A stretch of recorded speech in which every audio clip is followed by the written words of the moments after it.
मैं पढ़दे पास्टर जी जी। दाऊद दा पहाड़ी इलाके विच जाना। सो दाऊद पहाड़ी इलाके दे जीप दी उजाड़ विच जा लुकिया। साउल उसनू फाड़न लई उसदे पिछे पिछे गया, पर परमेश्वर ने उसनू साउल दे हथ ना आउण दिता। दाऊद चंगी तरह जान गया सी कि साउल उसदी जान लेना चाहुंदा है, इसलिए ਉਹ जीप दी उजाड़ विच होरेस दी थां उत्ते जा लुकिया। साउल दा पुत्र जोनाथान उठ के दाऊद कोल होरेस दी थां ते मिल गया ते उसने दाऊद नूं परमेश्वर दी सुरक्षा दा वास्ता दे के हौसला दिता। उसने कहा, तू किसे गल्लों डरना, मेरा पिता तेरा कुछ भी बिगाड़ नहीं सकता। ਉਹ ਇਹ ਚੰਗੀ ਤਰ੍ਹਾਂ ਜਾਣਦਾ ਹੈ ਕਿ ਤੂੰ ਇਸ ਇਜ਼ਰਾਈਲ ਦਾ ਰਾਜਾ ਬਣੇਗਾ ਅਤੇ ਮੇਰਾ ਦਰਜਾ ਤੇਰੇ ਤੋਂ ਦੂਜੀ ਥਾਂ ਉੱਤੇ ਹੋਵੇਗਾ। ਉਹਨਾਂ ਦੋਹਾਂ ਨੇ ਫਿਰ ਪ੍ਰਭੂ ਦੇ ਨਾਂ ਤੇ ਇੱਕ ਦੂਜੇ ਨਾਲ ਨੇਮ ਬੰਨਿਆ। ਤਾਂ ਦਾਊਦ ਹੋਰੇਸ ਦੀ ਥਾਂ ਤੇ ਹੀ ਰਿਹਾ ਤੇ ਯੋਨਾਥਨ ਵਾਪਸ ਆਪਣੇ ਘਰ ਚਲਾ ਗਿਆ। ਆਮੀਨ। बहुत ਇਹ ਇੰਪੋਰਟੈਂਟ ਚੀਜ਼ ਆ, ਕਿਉਂਕਿ ਬੇਟੇ ਦੇ ਮਨ ਦੇ ਵਿੱਚ ਪ੍ਰਭੂ ਦਾ ਡਰ ਆ, ਬਾਪ ਦੇ ਮਨ ਦੇ ਵਿੱਚ ਹੈ। ਸੋ ਉਹ ਆਪਣੀ ਡੈਸਟੀਨੇਸ਼ਨ, ਆਪਣੀ ਜਿਹੜਾ ਆਪਣਾ ਆਉਣ ਵਾਲਾ ਸਮਾਂ, ਆਪਣਾ ਜਿਹੜਾ ਉਹਦਾ ਫਿਊਚਰ ਆ, ਉਹ ਸਾਊਲ ਆਪਣੇ ਤਰੀਕੇ ਦੇ ਨਾਲ ਉਸ ਨੂੰ ਬਚਾਉਂਦਾ ਪਿਆ। ਲੇਕਿਨ ਜੋਨਾਥਨ ਨੂੰ ਪ੍ਰਭੂ ਨੇ ਸ਼ਾਂਤੀ ਦੇ ਦਿੱਤੀ ਹੈ, ਉਹਦਾ ਮਨ ਸ਼ਾਂਤ ਆ। ਉਸਨੇ ਕਿਹਾ ਕਿ ਮੈਨੂੰ ਪਤਾ ਹੈ ਪ੍ਰਭੂ ਨੇ ਤੈਨੂੰ ਰਾਜਾ ਹੋਣ ਦੇ ਲਈ ਚੁਣ ਲਿਆ, ਔਰ ਮੈਨੂੰ ਇਹ ਵੀ ਪਤਾ ਕਿ ਮੇਰਾ ਥਾਂ ਤੂੰ ਰਾਜਾ ਬਣੇਗਾ ਔਰ ਮੇਰਾ ਥਾਂ ਦੂਜੇ ਨੰਬਰ ਤੇ ਹੋਏਗਾ। ਬੜਾ ਅਮੇਜ਼ਿੰਗ ਮੈਨ ਆਫ ਗॉड। ਕਿੰਨਾ ਪ੍ਰਭੂ ਦਾ, ਜਿਨ੍ਹਾਂ ਦੀਆਂ ਪ੍ਰਭੂ ਅੱਖਾਂ ਖੋਲ ਦਿੰਦਾ ਹੈ, ਉਹਨਾਂ ਨੂੰ ਕਿੰਨੀ ਬਰਕਤ ਮਿਲਦੀ ਹੈ। ਬਾਪ, ਕਿਉਂਕਿ ਪ੍ਰਭੂ ਦੀ ਜੋ ਪ੍ਰਭੂ ਨੇ ਇਜ਼ਰਾਈਲ ਦੇ ਲਈ ਰੱਖਿਆ, ਬਾਪ ਉਸ ਨੂੰ ਸਵੀਕਾਰ ਨਹੀਂ ਕਰਨਾ ਮੰਗਦਾ। ਸੋ ਉਹਦੀ ਜਿਹੜੀ ਜ਼ਿੰਦਗੀ ਆ ਉਹ ਨਰਕ ਆ, ਉਹ ਜਿਉਂਦਾ ਜੀ ਨਰਕ ਦੇ ਵਿੱਚ ਆ। ਬੇਟਾ ਪ੍ਰਭੂ ਦੀ ਇੱਛਾ ਨੂੰ ਸਵੀਕਾਰ ਕਰਦਾ ਪਿਆ, ਉਹ ਸ਼ਾਂਤ ਆ। ਬਾਪ ਫੌਜ ਲੈ ਕੇ ਦਾਊਦ ਨੂੰ ਲੱਭਦਾ ਫਿਰਦਾ ਪਿਆ, ਦਾਊਦ ਨੂੰ ਲੱਭਦਾ ਨਹੀਂ ਪਿਆ। ਉਹਦੇ ਆਉਣ ਤੋਂ ਪਹਿਲਾਂ ਕਿਤੇ ਹੋਰ ਤੁਰ ਕੇ ਆਂਦਾ। ਯੋਨਾਥਨ ਸਿੱਧਾ ਦਾਊਦ ਦੇ ਕੋਲ ਚਲਾ ਗਿਆ, ਉਸਨੂੰ ਕੋਈ ਕਠਿਨਾਈ ਨਹੀਂ ਹੋਈ। ਸੋ ਜੋਨਾਥਨ ਨੂੰ, ਦਾਊਦ ਨੂੰ ਬਚਾ ਕੌਣ ਰਿਹਾ ਸੀ? ਪ੍ਰਭੂ ਆਪ ਬਚਾ ਰਿਹਾ ਸੀ। ਜੋਨਾਥਨ ਨੂੰ ਇਹ ਸ਼ਾਂਤੀ ਕਿਹਨੇ ਦਿੱਤੀ ਹੋਈ ਸੀ? ਪ੍ਰਭੂ ਨੇ ਦਿੱਤੀ ਹੋਈ ਸੀ, ਪ੍ਰਭੂ ਨੇ ਦਿੱਤੀ ਹੋਈ ਸੀ। ਦੋ ਜ਼ਬੂਰ ਇੱਥੇ ਆਉਂਦੇ ਆ, ਸਾਮ 13 ਤੇ ਸਾਮ 17। ਔਰ ਜਿਸ ਵੇਲੇ ਅਸੀਂ ਸਾਮ 13 ਨੂੰ ਪੜ੍ਹਦੇ ਪਏ ਆ, ਸਾਨੂੰ ਇੱਕ ਚੀਜ਼ ਇੱਥੇ ਦੇਖਣੀ ਚਾਹੀਦੀ ਆ ਕਿ let me show you a picture. Okay.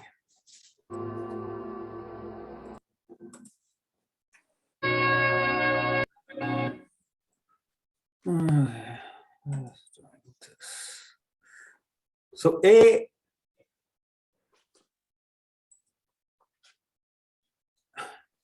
ਸੋ ਆ ਜਿਹੜਾ ਇਲਾਕਾ ਹੈਗਾ, ਇਹ ਅਸੀਂ ਦੇਖਦੇ ਪਏ ਆ, ਇਹ ਉਹ ਜ਼ਿਫ ਦਾ ਇਲਾਕਾ ਜਿੱਥੇ ਜਾ ਕੇ ਉਹ ਲੁਕਿਆ ਆ। ਇਹ ਇਲਾਕਾ ਜਿਹੜਾ ਹੈਗਾ, ਇਹ ਬੇਸਿਕਲੀ ਇੱਕ ਡੈਜ਼ਰਟ। ਲੇਕਿਨ ਅਗਰ ਅਸੀਂ ਇਸ ਦੇ ਵਿੱਚ ਜਾਣੇ ਆ ਪਿੱਛੇ ਨੂੰ,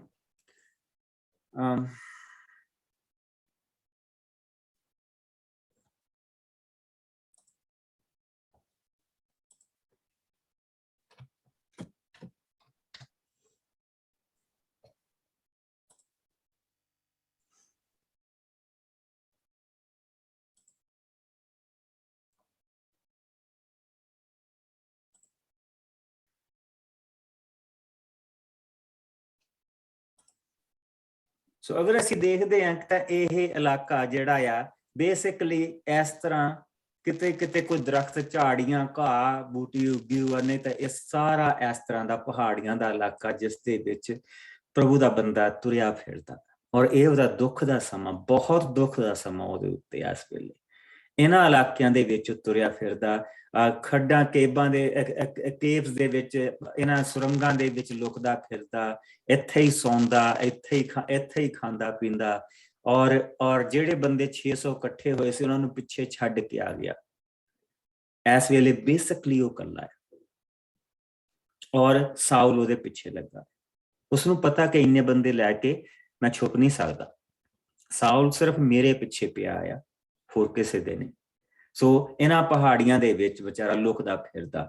ਔਰ ਇਸ ਸਮੇਂ ਦੇ, ਜਿਸ ਵੇਲੇ ਹੁਣ ਅਸੀਂ ਇਹਨਾਂ ਜ਼ਬੂਰਾਂ ਨੂੰ ਪੜ੍ਹਦੇ ਹਾਂ ਨਾ, ਤੇ ਇਹ ਇਸ ਸਮੇਂ ਦੇ ਜ਼ਬੂਰ ਲਿਖੇ ਹੋ, ਇਸ ਸਮੇਂ ਦੇ ਜ਼ਬੂਰ, ਇਹ ਦੁਆਵਾਂ ਆ ਉਸ ਦੀਆਂ।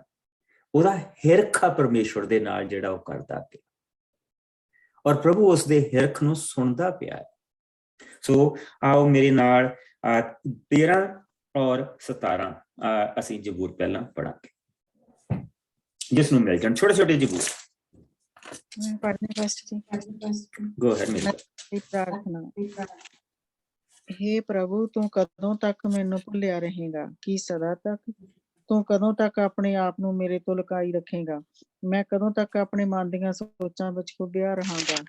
कदों तक मेरा मन रात दिन पीड़ा नाल भरिया रहेगा? कदों तक मेरे वैरी मेरे विरुद्ध जेतू हुंदे रहणगे? हे प्रभु मेरे परमेश्वर, तू मेरे वल ध्यान दे अते मैनू उत्तर दे। देख किते मैं मौत के मुंह विच ना चला जावां। तू मेरे वैरी नू इस तरह ना कहण दे मैं उस नू हार दित्ती है। तू मेरे वैरियां नू मेरे थिड़क जाण ते आनंदित ना होण दे, पर मैं तेरे ना खत्म वाले प्यार ते भरोसा रखिया है। मैं तेरे द्वारा मिली मुक्ति ते आनंदित होवांगा। प्रभु ने मेरे उत्ते एक वड्डा उपकार कीता है, मैं उसदी वडियाई गा के करांगा। आमीन। यानी कि इस समय ਦੇ ਵਿੱਚ ਵੀ, ਇਹਨਾਂ ਪਹਾੜੀਆਂ ਦੇ ਵਿੱਚ ਵੀ, ਇਹਨਾਂ ਖੁੰਦਰਾਂ ਦੇ ਵਿੱਚ ਵੀ ਵਿਚਾਰਾ ਸੱਪਾਂ ਦੇ ਵਿੱਚ, ਸੱਪਾਂ ਸਪੋਲੀਆਂ ਦੇ ਵਿੱਚ ਤੁਰਿਆ ਫਿਰਦਾ। ਔਰ ਇੱਥੇ ਵੀ ਉਹ ਕਹਿ ਰਿਹਾ ਕਿ ਮੈਂ ਆਪਣਾ ਧਿਆਨ ਆਪਣੇ ਪ੍ਰਭੂ ਦੇ ਵੱਲ ਲਾ ਕੇ ਰੱਖਾਂਗਾ, ਮੈਂ ਆਪਣੀ ਮੁਕਤੀ ਦੀ ਚਟਾਨ ਦੇ ਨਾਰੇ ਮਾਰੂੰਗਾ, ਮੈਂ ਆਪਣੀ ਮੁਕਤੀ ਦੇ ਲਈ। ਔਰ ਧਿਆਨ ਜਿਹੜੀ ਮੇਨ ਚੀਜ਼ ਹੈ ਇੱਥੇ ਬਾਰ-ਬਾਰ ਜਿਹੜੀ ਆ ਰਹੀ, ਉਹ ਹੈ ਮੁਕਤੀ। ਮੁਕਤੀ ਦੇ ਵਿੱਚ ਹੀ ਸਾਰਾ ਕੁਝ ਛੁਪਿਆ ਹੈ, ਮੁਕਤੀ ਦੇ ਵਿੱਚ ਹੀ ਸਾਡੀ ਸ਼ਿਫਾ, ਸਾਡੀ ਤੰਦਰੁਸਤੀ ਛੁਪੀ ਹੋਈ ਹੈ, ਮੁਕਤੀ ਦੇ ਵਿੱਚ ਹੀ ਪ੍ਰਭੂ ਦੇ ਸਾਰੇ ਕਾਰਜ ਜਿਹੜੇ ਉਹ ਮਹਾਨ ਕੰਮ ਸਾਡੀ ਜ਼ਿੰਦਗੀ 'ਚ ਕਰਦਾ ਉਹ ਛੁਪੇ ਹੋ। ਮੁਕਤੀ ਦੇ ਵਿੱਚ ਹੀ ਛੁਪਿਆ ਹੈ ਕਿ ਤੂੰ ਦਰਵਾਜ਼ਾ ਖਟਖਟਾ ਤੇ ਮੈਂ ਖੋਲਾਂਗਾ। ਕਿਉਂ ਦਰਵਾਜ਼ਾ ਕਿਉਂ ਖਟਖਟਾ? ਭਾਈ ਉਹ ਜਿਹੜਾ ਦਰਵਾਜ਼ਾ ਆ ਉਹਨੂੰ ਕੋਈ ਹੋਰ ਨਹੀਂ ਖਟਖਟਾ ਸਕਦਾ, ਉਸਨੂੰ ਪ੍ਰਭੂ ਦੇ ਲੋਕ ਹੀ ਖਟਖਟਾ ਸਕਦੇ ਆ, ਕਿਉਂਕਿ ਦੂਸਰਿਆਂ ਦੇ ਲਈ ਹਾਲੇ ਵੀ ਨੰਗੀ ਅੱਗ ਦੀ ਤਲਵਾਰ ਜਿਹੜੀ ਹੈ ਨਾ, ਨੰਗੀ ਤਲਵਾਰ ਆ, ਉਹ ਉਸ ਦੀ ਰਾਖੀ ਕਰਦੇ ਪਏ। ਉਹ ਅੱਖਾਂ ਤੋਂ ਪਰੋਖੇ ਆ ਉਹਨਾਂ ਦੇ। ਉਹ ਇਹ ਕਹਿ ਰਹੇ ਕਿ ਨੀਲੇ ਅਸਮਾਨ ਦੇ ਦੂਜੇ ਪਾਸੇ ਇੱਕ ਰੱਬ ਰਹਿੰਦਾ। ਕੋਈ ਕਹਿ ਰਿਹਾ ਰੱਬ ਦੇ ਵਿੱਚ ਤਾਂ ਸਾਡੇ ਵਿੱਚ ਇੱਕ ਪਰਦਾ ਆ, ਕੋਈ ਕੁਛ ਕਹਿ ਰਿਹਾ, ਕੋਈ ਕੁਛ ਕਹਿ ਰਿਹਾ, ਲੇਕਿਨ ਅਸੀਂ ਕਹਿੰਦੇ ਹਾਂ ਖੁੱਲਾ ਦਰਵਾਜ਼ਾ ਹੈ, ਅਸੀਂ ਖੁੱਲੇ ਦਰਵਾਜ਼ੇ ਦੇ ਲੋਕ ਹਾਂ। ਸੋ ਉਸਨੂੰ ਪ੍ਰਭੂ ਇੱਕਦਮ ਉਸਦੀ ਮੁਕਤੀ ਚੇਤੇ ਕਰਾ ਦਿੰਦਾ।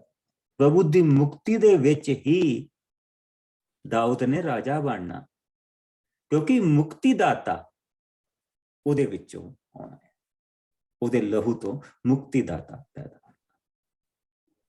ਸੋ ਉਸਨੇ ਫਿਰ ਵੀ ਕਿਹਾ ਕਿ ਪ੍ਰਭੂ ਮੈਂ ਤੇਰੀ ਵਡਿਆਈ ਗਾ ਕੇ ਕਰਾਂਗਾ। ਪਰ ਕੀ ਉਸਨੇ ਪ੍ਰਭੂ ਦੇ ਅੱਗੇ ਆਪਣਾ ਦੁੱਖ ਨਹੀਂ ਰੋਇਆ? ਰੋਇਆ ਉਸਨੇ। ਤੂੰ ਕਦੋਂ ਤੱਕ ਮੈਨੂੰ ਭੁੱਲਾ ਰਹੇਗਾ?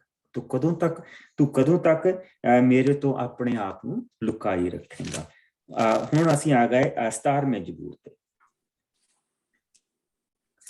17 ਜ਼ਬੂਰ ਜਿਸ ਨੂੰ ਮਿਲ ਜਾਏ ਉਸ ਨੂੰ ਮੈਂ ਪੜਾਂ ਜੀ। ਹਾਂਜੀ। ਇੱਕ ਨਿਰਦੋਸ਼ ਦੀ ਪ੍ਰਾਰਥਨਾ, ਦਾਊਦ ਦੀ ਬੇਨਤੀ। हे ਮੇਰੇ ਪ੍ਰਭੂ, ਤੂੰ ਮੇਰੇ ਵੱਲ ਧਿਆਨ ਦੇ, ਤੂੰ ਮੇਰੀ ਪੁਕਾਰ ਸੁਣ, ਤੂੰ ਮੇਰੇ ਨਿਸ਼ਕਪਟ ਬੁੱਲਾਂ ਤੋਂ ਨਿਕਲੀ ਮੇਰੀ ਪ੍ਰਾਰਥਨਾ ਉੱਤੇ ਕੰਨ ਲਾ। ਤੇਰੇ ਕੋਲ ਮੈਨੂੰ ਨਿਆਂ ਮਿਲੇਗਾ, ਤੇਰੀਆਂ ਅੱਖਾਂ ਜ਼ਰੂਰ ਸੱਚਾਈ ਨੂੰ ਦੇਖਣਗੀਆਂ। ਜੇਕਰ ਤੂੰ ਮੇਰੇ ਦਿਲ ਦੀ ਜਾਂਚ ਕਰਦਾ, ਜੇਕਰ ਤੂੰ ਰਾਤ ਦੇ ਵੇਲੇ ਮੇਰੇ ਕੋਲ ਆਉਂਦਾ, ਜੇਕਰ ਤੂੰ ਮੇਰੀ ਪ੍ਰੀਖਿਆ ਕਰਦਾ, ਤਾਂ ਮੇਰੇ ਵਿੱਚ ਤੈਨੂੰ ਕੋਈ ਖੋਟ ਨਾ ਮਿਲਦਾ ਅਤੇ ਮੇਰੇ ਮੂੰਹ ਤੋਂ ਕੋਈ ਉਲੰਘਣਾ ਨਾ ਹੁੰਦੀ। ਮੈਂ ਤੇਰੇ ਮੂੰਹ ਦੇ ਵਚਨ ਦੁਆਰਾ ਆਪਣੇ ਆਪ ਨੂੰ ਬੁਰੇ ਕੰਮਾਂ ਤੋਂ ਬਚਾਇਆ ਹੈ। ਮੈਂ ਆਪਣੇ ਆਪ ਨੂੰ ਹਿੰਸਾਵਾਦੀਆਂ ਦੇ ਰਾਹਾਂ ਤੋਂ ਦੂਰ ਰੱਖਿਆ ਹੈ। ਮੈਂ ਹਮੇਸ਼ਾ ਤੇਰੇ ਹੀ ਰਾਹਾਂ ਤੇ ਚੱਲਿਆ ਹਾਂ। ਮੇਰੇ ਪੈਰ ਕਦੀ ਵੀ ਨਹੀਂ ਤਿਲਕੇ। ਹੇ ਪਰਮੇਸ਼ਰ, ਮੈਂ ਤੈਨੂੰ ਹੀ ਪੁਕਾਰਦਾ ਹਾਂ, ਕਿਉਂਕਿ ਤੂੰ ਮੈਨੂੰ ਉੱਤਰ ਦੇਣਾ ਹੈ। ਤੂੰ ਆਪਣਾ ਕੰਨ ਮੇਰੀ ਵੱਲ ਲਾ ਅਤੇ ਮੇਰੇ ਸ਼ਬਦ ਸੁਣ। ਤੂੰ ਅਦਭੁਤ ਢੰਗ ਨਾਲ ਆਪਣੀ ਦਇਆ ਪ੍ਰਗਟ ਕਰ। ਤੂੰ ਆਪਣੀ ਸ਼ਰਨ ਲੈਣ ਵਾਲਿਆਂ ਦਾ ਰੱਖਿਅਕ ਹੈ। ਤੂੰ ਆਪਣੇ ਸੱਜੇ ਹੱਥ ਨਾਲ ਉਹਨਾਂ ਦੀ ਰੱਖਿਆ ਕਰ। ਤੂੰ ਮੈਨੂੰ ਆਪਣੀ ਅੱਖਾਂ ਦੀ ਪੁਤਲੀ ਵਾਂਗ ਰੱਖ। ਤੂੰ ਮੈਨੂੰ ਹਮੇਸ਼ਾ ਆਪਣੇ ਪੈਰਾਂ ਦੀ ਛਾਂ ਹੇਠ ਰੱਖ। ਤੂੰ ਦੁਸ਼ਟਾਂ ਦੀ ਲੁੱਟ ਤੋਂ ਮੈਨੂੰ ਬਚਾ। ਖਤਰਨਾਕ ਬੈਰੀਆਂ ਨੇ ਮੈਨੂੰ ਸਭ ਪਾਸਿਓਂ ਘੇਰ ਰੱਖਿਆ ਹੈ। ਮੇਰੇ ਬੈਰੀਆਂ ਦੇ ਮਨਾਂ ਵਿੱਚ ਕਿਸੇ ਤਰ੍ਹਾਂ ਦੀ ਦਇਆ ਨਹੀਂ। ਉਹਨਾਂ ਦੇ ਮੂੰਹ ਵਿੱਚ ਹੰਕਾਰ ਭਰੇ ਸ਼ਬਦ ਨਿਕਲਦੇ ਹਨ। ਉਹ ਮੇਰਾ ਪਿੱਛਾ ਕਰਦੇ ਹਨ। ਉਹਨਾਂ ਮੈਨੂੰ ਘੇਰ ਰੱਖਿਆ ਹੈ। ਉਹ ਹਰ ਸਮੇਂ ਮੈਨੂੰ ਧਰਤੀ ਤੇ ਡੇਗਣ ਦੀ ਤਾਂਘ ਵਿੱਚ ਲੱਗੇ ਰਹਿੰਦੇ ਹਨ। ਉਹ ਸ਼ੇਰ ਦੇ ਵਾਂਗ ਛੁਪੇ ਰਹਿੰਦੇ ਹਨ ਕਿ ਮੇਰੇ ਤੇ ਹਮਲਾ ਕਰਕੇ ਮੈਨੂੰ ਫੜ ਦੇਣ। ਹੇ ਪ੍ਰਭੂ, ਤੂੰ ਉੱਠ, ਤੂੰ ਉਹਨਾਂ ਨਾਲ ਟੱਕਰ ਲੈ ਅਤੇ ਉਹਨਾਂ ਨੂੰ ਹਾਰ ਦੇ। ਤੂੰ ਆਪਣੀ ਤਲਵਾਰ ਨਾਲ ਦੁਸ਼ਟਾਂ ਤੋਂ ਮੇਰੀ ਜਾਨ ਬਚਾ। ਹੇ ਪ੍ਰਭੂ, ਉਹਨਾਂ ਲੋਕਾਂ ਕੋਲੋਂ ਜਿਨ੍ਹਾਂ ਦੇ ਹਿੱਸੇ ਇਹੋ ਸੰਸਾਰ ਆਇਆ ਹੈ, ਜਿਨ੍ਹਾਂ ਦਾ ਪੇਟ ਸੰਸਾਰਕ ਚੀਜ਼ਾਂ ਨਾਲ ਭਰਿਆ ਹੈ, ਉਹਨਾਂ ਦੀ ਸੰਤਾਨ ਕੋਲ ਵੀ ਪਿੱਛੇ ਕਾਫੀ ਹੈ, ਇੱਥੋਂ ਤੱਕ ਸੰਤਾਨ ਦੀ ਸੰਤਾਨ ਲਈ ਵੀ। ਪਰ ਮੈਂ ਆਪਣੇ ਹੋਣ ਦੇ ਕਾਰਨ ਤੇਰੇ ਦਰਸ਼ਨ ਕਰਾਂਗਾ। ਮੈਂ ਆਪਣੇ ਜਾਗਰਣ ਤੇ ਤੇਰੇ ਦਰਸ਼ਨ ਕਰਕੇ ਤ੍ਰੈਪਤ ਹੋਵਾਂਗਾ। ਆਮੀਨ। ਜਾਵਾਂ। ਇਸ ਕਰਕੇ ਕਦੀ ਵੀ ਉਸ ਬੰਦੇ ਦੀਆਂ ਚੀਜ਼ਾਂ ਨੂੰ ਦੇਖ ਕੇ ਕਦੀ ਆਪਣੇ ਮਨ ਦੇ ਵਿੱਚ ਇਹ ਹਿਰਖ ਲੈ ਕੇ ਨਾ ਆਓ ਕਿ ਉਹਨਾਂ ਕੋਲ ਕਿੰਨਾ ਆ ਤੇ ਮੇਰੇ ਕੋਲ ਨਹੀਂ। ਉਹ ਕਹਿੰਦਾ ਕਿ ਜਿਹੜੇ हे ਪ੍ਰਭੂ, ਉਹਨਾਂ ਲੋਕਾਂ ਦੇ ਕੋਲ ਜਿਨ੍ਹਾਂ ਦੇ ਹਿੱਸੇ ਬਸ ਇਹੋ ਹੀ ਸੰਸਾਰ ਆ, ਉਹ ਕਦੀ ਵੀ ਉਸ ਘਰ ਦਾ ਦਰਸ਼ਨ ਨਹੀਂ ਕਰਨਗੇ ਜਿਹੜਾ ਪ੍ਰਭੂ ਨੇ ਸਾਡੇ ਲਈ ਬਣਾਇਆ। ਉਹ ਕਦੀ ਵੀ ਮੂੰਹ ਤੋਂ ਮੂੰਹ ਆਪਣੇ ਪ੍ਰਭੂ ਦੇ ਦਰਸ਼ਨ ਨਹੀਂ ਕਰਨਗੇ ਜੋ ਸਾਡੇ ਹਿੱਸੇ ਆਇਆ। ਸਾਡਿਆਂ ਕੰਮਾਂ ਕਰਕੇ ਨਹੀਂ, ਅਸੀਂ ਮਸੀਹ ਦੇ ਕੰਮ ਨੂੰ ਸਵੀਕਾਰ ਕੀਤਾ ਜੋ ਉਸਨੇ ਸਲੀਬ ਤੇ ਸਾਡੇ ਲਈ ਕੀਤਾ, ਉਹਦੇ ਕਰਕੇ। ਸੋ ਉਸਨੇ ਕਿਹਾ, ਕਹਿੰਦਾ हे ਪ੍ਰਭੂ, ਉਹਨਾਂ ਲੋਕਾਂ ਕੋਲ ਜਿਨ੍ਹਾਂ ਦੇ ਹਿੱਸੇ ਇਹੋ ਹੀ ਸੰਸਾਰ ਆਇਆ ਹੈ, ਜਿਨ੍ਹਾਂ ਦੇ ਪੇਟ ਸੰਸਾਰਕ ਚੀਜ਼ਾਂ ਨਾਲ ਭਰਿਆ ਹੈ, ਉਹਨਾਂ ਦੀ ਸੰਤਾਨ ਦੇ ਕੋਲ ਵੀ ਪਿੱਛੇ ਕਾਫੀ ਹੈ, ਇੱਥੋਂ ਤੱਕ ਕਿ ਉਹਨਾਂ ਦੀ ਸੰਤਾਨ ਦੀ ਸੰਤਾਨ ਕਾਫੀ ਹੈ ਉਹਨਾਂ ਦੇ ਕੋਲ। ਪਰ ਮੈਂ ਤੇਰਾ ਸ਼ੁਕਰ ਕਰਦਾ ਕਿਉਂਕਿ ਮੇਰਾ ਹਿੱਸਾ, ਉਹਨਾਂ ਦੇ ਹਿੱਸੇ ਇਹ ਸੰਸਾਰ ਆਇਆ ਜਿਹੜਾ ਤੂੰ ਬਣਾਇਆ, ਪਰ ਮੇਰੇ ਹਿੱਸੇ ਦੇ ਵਿੱਚ ਉਹ ਆਇਆ ਜਿਸ ਨੇ ਇਸ ਸੰਸਾਰ ਨੂੰ ਬਣਾਇਆ। There's a big difference। ਔਰ ਇਸ ਕਰਕੇ ਉਹਦਾ ਦਿਲ ਸ਼ੁਕਰਗੁਜ਼ਾਰੀ ਦੇ ਨਾਲ ਭਰਿਆ ਪਿਆ। ਪਵਿੱਤਰ ਆਤਮਾ ਦੀ ਹਜ਼ੂਰੀ ਉਸਦੇ ਨਾਲ ਆ। ਉਸਨੇ ਕਿਹਾ ਉਸੇ ਵੇਲੇ ਪਵਿੱਤਰ ਆਤਮਾ ਦਾਊਦ ਦੇ ਉੱਤੇ ਉਤਰ ਆਇਆ ਔਰ ਉਸਦੇ ਨਾਲ ਉਸਨੂੰ ਉਸ ਸਾਰੇ ਸਫ਼ਰ ਦੇ ਵਿੱਚ ਦੀ ਲੈ ਕੇ ਜਾ ਰਿਹਾ, ਉਸਨੂੰ ਮਜ਼ਬੂਤ ਕਰਦਾ ਪਿਆ, ਕਿਉਂਕਿ ਪ੍ਰਭੂ ਨੇ ਉਸਦੇ ਰਾਹੀਂ ਇੱਕ ਮਜ਼ਬੂਤ ਰਾਜ ਕਾਇਮ ਕਰਨਾ। ਸੋ ਆਓ ਅਸੀਂ ਵਾਪਸ ਪ੍ਰਭੂ ਦੇ ਸ਼ਬਦ ਦੇ ਵਿੱਚ ਚੱਲਦੇ ਹਾਂ। ਸੋ 19 ਤੋਂ ਲੈ ਕੇ ਹੁਣ ਅਸੀਂ ਪੜਾਂਗੇ 23 ਆਇਤ ਤੱਕ, ਜਿਸ ਨੂੰ ਤਦ ਜੀਫੀ ਲੋਕ ਹਾਂਜੀ ਗੋ ਅਹੈਡ। ਤਦ ਜੀਫੀ ਲੋਕ ਗਿਬਿਆ ਵਿੱਚ ਸਾਊਲ ਕੋਲ ਇਹ ਸੁਨੇਹਾ ਲੈ ਕੇ ਆਏ, ਦਾਊਦ ਹੋਰੇਸ ਦੀ ਥਾਂ ਤੇ ਹਕੀਲਾ ਪਹਾੜ ਤੇ ਜੋ ਜਸੀਮੋਨ ਦੇ ਦੱਖਣ ਵੱਲ ਹੈ ਲੁਕਿਆ ਹੋਇਆ ਹੈ। ਰਾਜਾ ਆਪਣੇ ਮਨ ਦੀ ਇੱਛਾ ਪੂਰੀ ਕਰਨ ਦੇ ਲਈ ਸਾਡੇ ਇਲਾਕੇ ਵਿੱਚ ਉਸ ਨੂੰ ਫੜਨ ਲਈ ਆ ਸਕਦਾ ਹੈ। ਬਾਕੀ ਸਾਡੀ ਜ਼ਿੰਮੇਵਾਰੀ ਹੈ ਕਿ ਅਸੀਂ ਉਸ ਨੂੰ ਫੜ ਕੇ ਤੇਰੇ ਹੱਥੀਂ ਦਈਏ। ਸਾਊਲ ਨੇ ਉੱਤਰ ਦਿੱਤਾ, ਤੁਸੀਂ ਮੇਰੇ ਤੇ ਇੰਨੇ ਮਿਹਰਬਾਨ ਹੋ, ਪ੍ਰਭੂ ਤੁਹਾਨੂੰ ਅਸੀਸ ਦੇਵੇ। ਤੁਸੀਂ ਜਾ ਕੇ ਇੱਕ ਵਾਰ ਫਿਰ ਚੰਗੀ ਤਰ੍ਹਾਂ ਉਸ ਦੀ ਭਾਲ ਕਰੋ ਤੇ ਦੇਖੋ ਉਹ ਅਸਲ ਵਿੱਚ ਕਿਸ ਥਾਂ ਤੇ ਲੁਕਿਆ ਹੋਇਆ ਹੈ ਤੇ ਉਸ ਨੂੰ ਦੇਖਿਆ ਕਿਸ ਨੇ ਹੈ।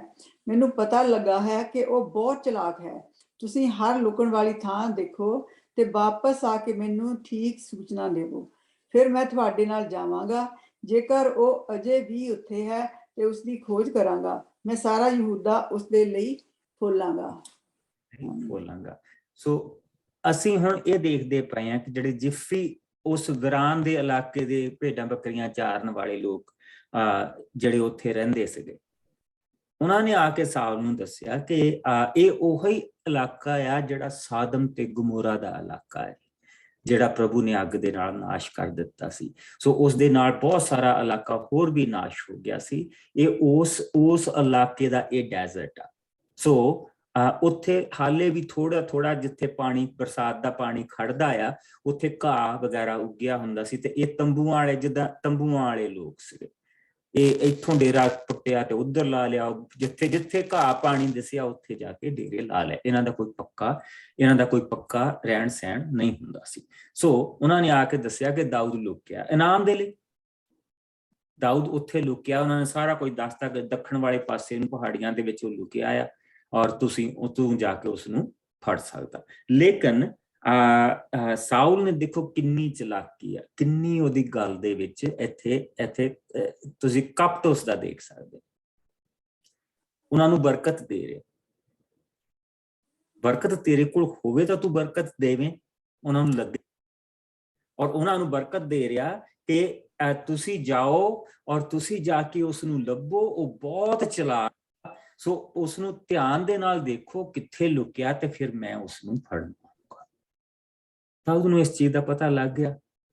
ਸੋ ਉਸਨੇ ਪ੍ਰਭੂ ਦੇ ਅੱਗੇ ਆਪਣੀ ਪੁਕਾਰ ਇੱਕ ਵਾਰ ਫਿਰ ਰੱਖੀ। ਸੋ ਇੱਥੇ ਸਾਮ 54 ਇੱਥੇ ਆਉਂਦਾ, ਜਿਹੜੀ ਦਾਊਦ ਦੀ ਦੁਆ ਆ, ਜ਼ਬੂਰ 54, ਉਹ ਇੱਥੇ ਆਉਂਦਾ।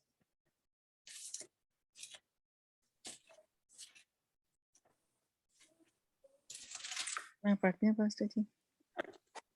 ਸੋ ਅਗਰ ਅਸੀਂ ਇਸ ਦਾ ਹੈਡਿੰਗ ਪੜ੍ਹੀਏ, ਸੰਗੀਤ ਦਲ ਦਾ ਆਗੂ ਲਈ ਦਾਊਦ ਦੀ ਮੁਸ਼ਕਿਲ, ਜੋ ਉਸਨੇ ਉਸ ਸਮੇਂ ਗਾਇਆ ਸੀ ਜਦੋਂ ਜਿਫੀਆਂ ਨੇ ਆ ਕੇ ਸਾਊਲ ਨੂੰ ਕਿਹਾ ਕਿ ਦਾਊਦ ਸਾਡੇ ਕੋਲ ਲੁਕਿਆ ਬੈਠਾ ਹੈ। ਹਾਂਜੀ, ਗੋ ਹੈਡ ਸਿਸਟਰ ਜੀ, ਹੁਣ ਇਸ ਨੂੰ ਪੜ੍ਹ ਦਿਓ, ਇਸ ਦੀਆਂ 7 ਆਇਤਾਂ। ਓਕੇ, ਠੀਕ ਹੈ। ਹੇ ਪਰਮੇਸ਼ਰ, ਆਪਣੇ ਨਾਂ ਦੇ ਨਾਲ ਮੈਨੂੰ ਬਚਾ, ਤੂੰ ਆਪਣੇ ਬਲ ਦੇ ਨਾਲ ਮੈਨੂੰ ਛੁਟਕਾਰਾ ਦੇ। ਹੇ ਪਰਮੇਸ਼ਰ, ਮੇਰੀ ਪ੍ਰਾਰਥਨਾ ਸੁਣ, ਤੂੰ ਮੇਰੇ ਮੂੰਹ ਦੇ ਬੋਲਾਂ ਤੇ ਧਿਆਨ ਦੇ। ਹੰਕਾਰੀ ਮਨੁੱਖ ਮੇਰੇ ਵਿਰੁੱਧ ਉੱਠ ਖੜੇ ਹੋਏ ਹਨ ਅਤੇ ਜ਼ਾਲਮ ਮੇਰੀ ਜਾਨ ਦੇ ਗਾਹਕ ਬਣੇ ਬੈਠੇ ਹਨ। ਉਹ ਸਭ ਪਰਮੇਸ਼ਰ ਦੀ ਪਰਵਾਹ ਨਹੀਂ ਕਰਦੇ, ਪਰ ਮੇਰਾ ਮਦਦਗਾਰ ਪਰਮੇਸ਼ਰ ਆਪ ਹੈ ਅਤੇ ਉਹੀ ਮੇਰੀ ਜਾਨ ਦਾ ਰਖਵਾਲਾ ਹੈ। ਪਰਮੇਸ਼ਰ, ਤੂੰ ਆਪ ਮੇਰੇ ਵਿਰੋਧੀਆਂ ਨੂੰ ਬਦਲਾ ਦੇ, ਤੂੰ ਉਹਨਾਂ ਨੂੰ ਆਪਣੇ ਸੱਤ ਦੇ ਨਾਲ ਨਾਸ਼ ਕਰ। ਮੈਂ ਖੁਸ਼ੀ ਦੇ ਨਾਲ ਤੇਰੇ ਸਾਹਮਣੇ ਬਲੀ ਚੜਾਵਾਂਗਾ, ਮੈਂ ਤੇਰਾ ਧੰਨਵਾਦ ਕਰਾਂਗਾ, ਕਿਉਂਕਿ ਇਸ ਤਰ੍ਹਾਂ ਕਰਨਾ ਭਲਾ ਹੈ। ਤੂੰ ਮੈਨੂੰ ਹਰ ਸੰਕਟ ਤੋਂ ਛੁਟਕਾਰਾ ਦਿੱਤਾ ਹੈ, ਮੈਂ ਆਪਣੇ ਵਿਰੋਧੀਆਂ ਨੂੰ ਹਾਰਦਿਆਂ ਦੇਖਿਆ ਹੈ। ਆਮੀਨ। ਅਮੇਜ਼ਿੰਗ, ਹਾਂ, ਕਿ ਉਸਨੇ ਇਸ ਸਮੇਂ ਦੇ ਵਿੱਚ ਇਹ ਜਿਹੜੀ ਦੁਆ ਆ ਉਸਨੇ ਪ੍ਰਭੂ ਦੇ ਅੱਗੇ ਰੱਖੀ। ਔਰ ਸਾਊਲ ਆ ਰਿਹਾ, ਆਪਣੀ ਸੈਨਾ ਦੇ ਉਸਨੇ ਚੁਣੇ ਹੋਏ ਲੋਕ ਉਹਦੇ ਨਾਲ ਆ, ਅਬਨੇਰ ਵਰਗੇ ਲੋਕ ਉਸਦੇ ਨਾਲ ਆ, ਦੂਸਰਾ ਜਿਹੜਾ ਉਸਦਾ ਮੇਨ ਜਨਰਲ ਆ ਉਹ ਉਸਦੇ ਨਾਲ ਆ, ਔਰ ਸਾਊਲ ਉਸਦੇ ਪਿੱਛੇ ਆ ਰਿਹਾ। ਲੇਕਿਨ ਪ੍ਰਭੂ ਨੇ ਹੁਣ ਇੱਕ ਬੜੇ ਅਜੀਬ ਤਰੀਕੇ ਦੇ ਨਾਲ ਦਾਊਦ ਦਾ ਬਚਾਅ ਕਰਨਾ। ਕੱਲਾ ਆ ਦਾਊਦ, ਲੇਕਿਨ ਉਸਦਾ ਬਚਾਉਣ ਵਾਲਾ ਉਸਦੇ ਨਾਲ।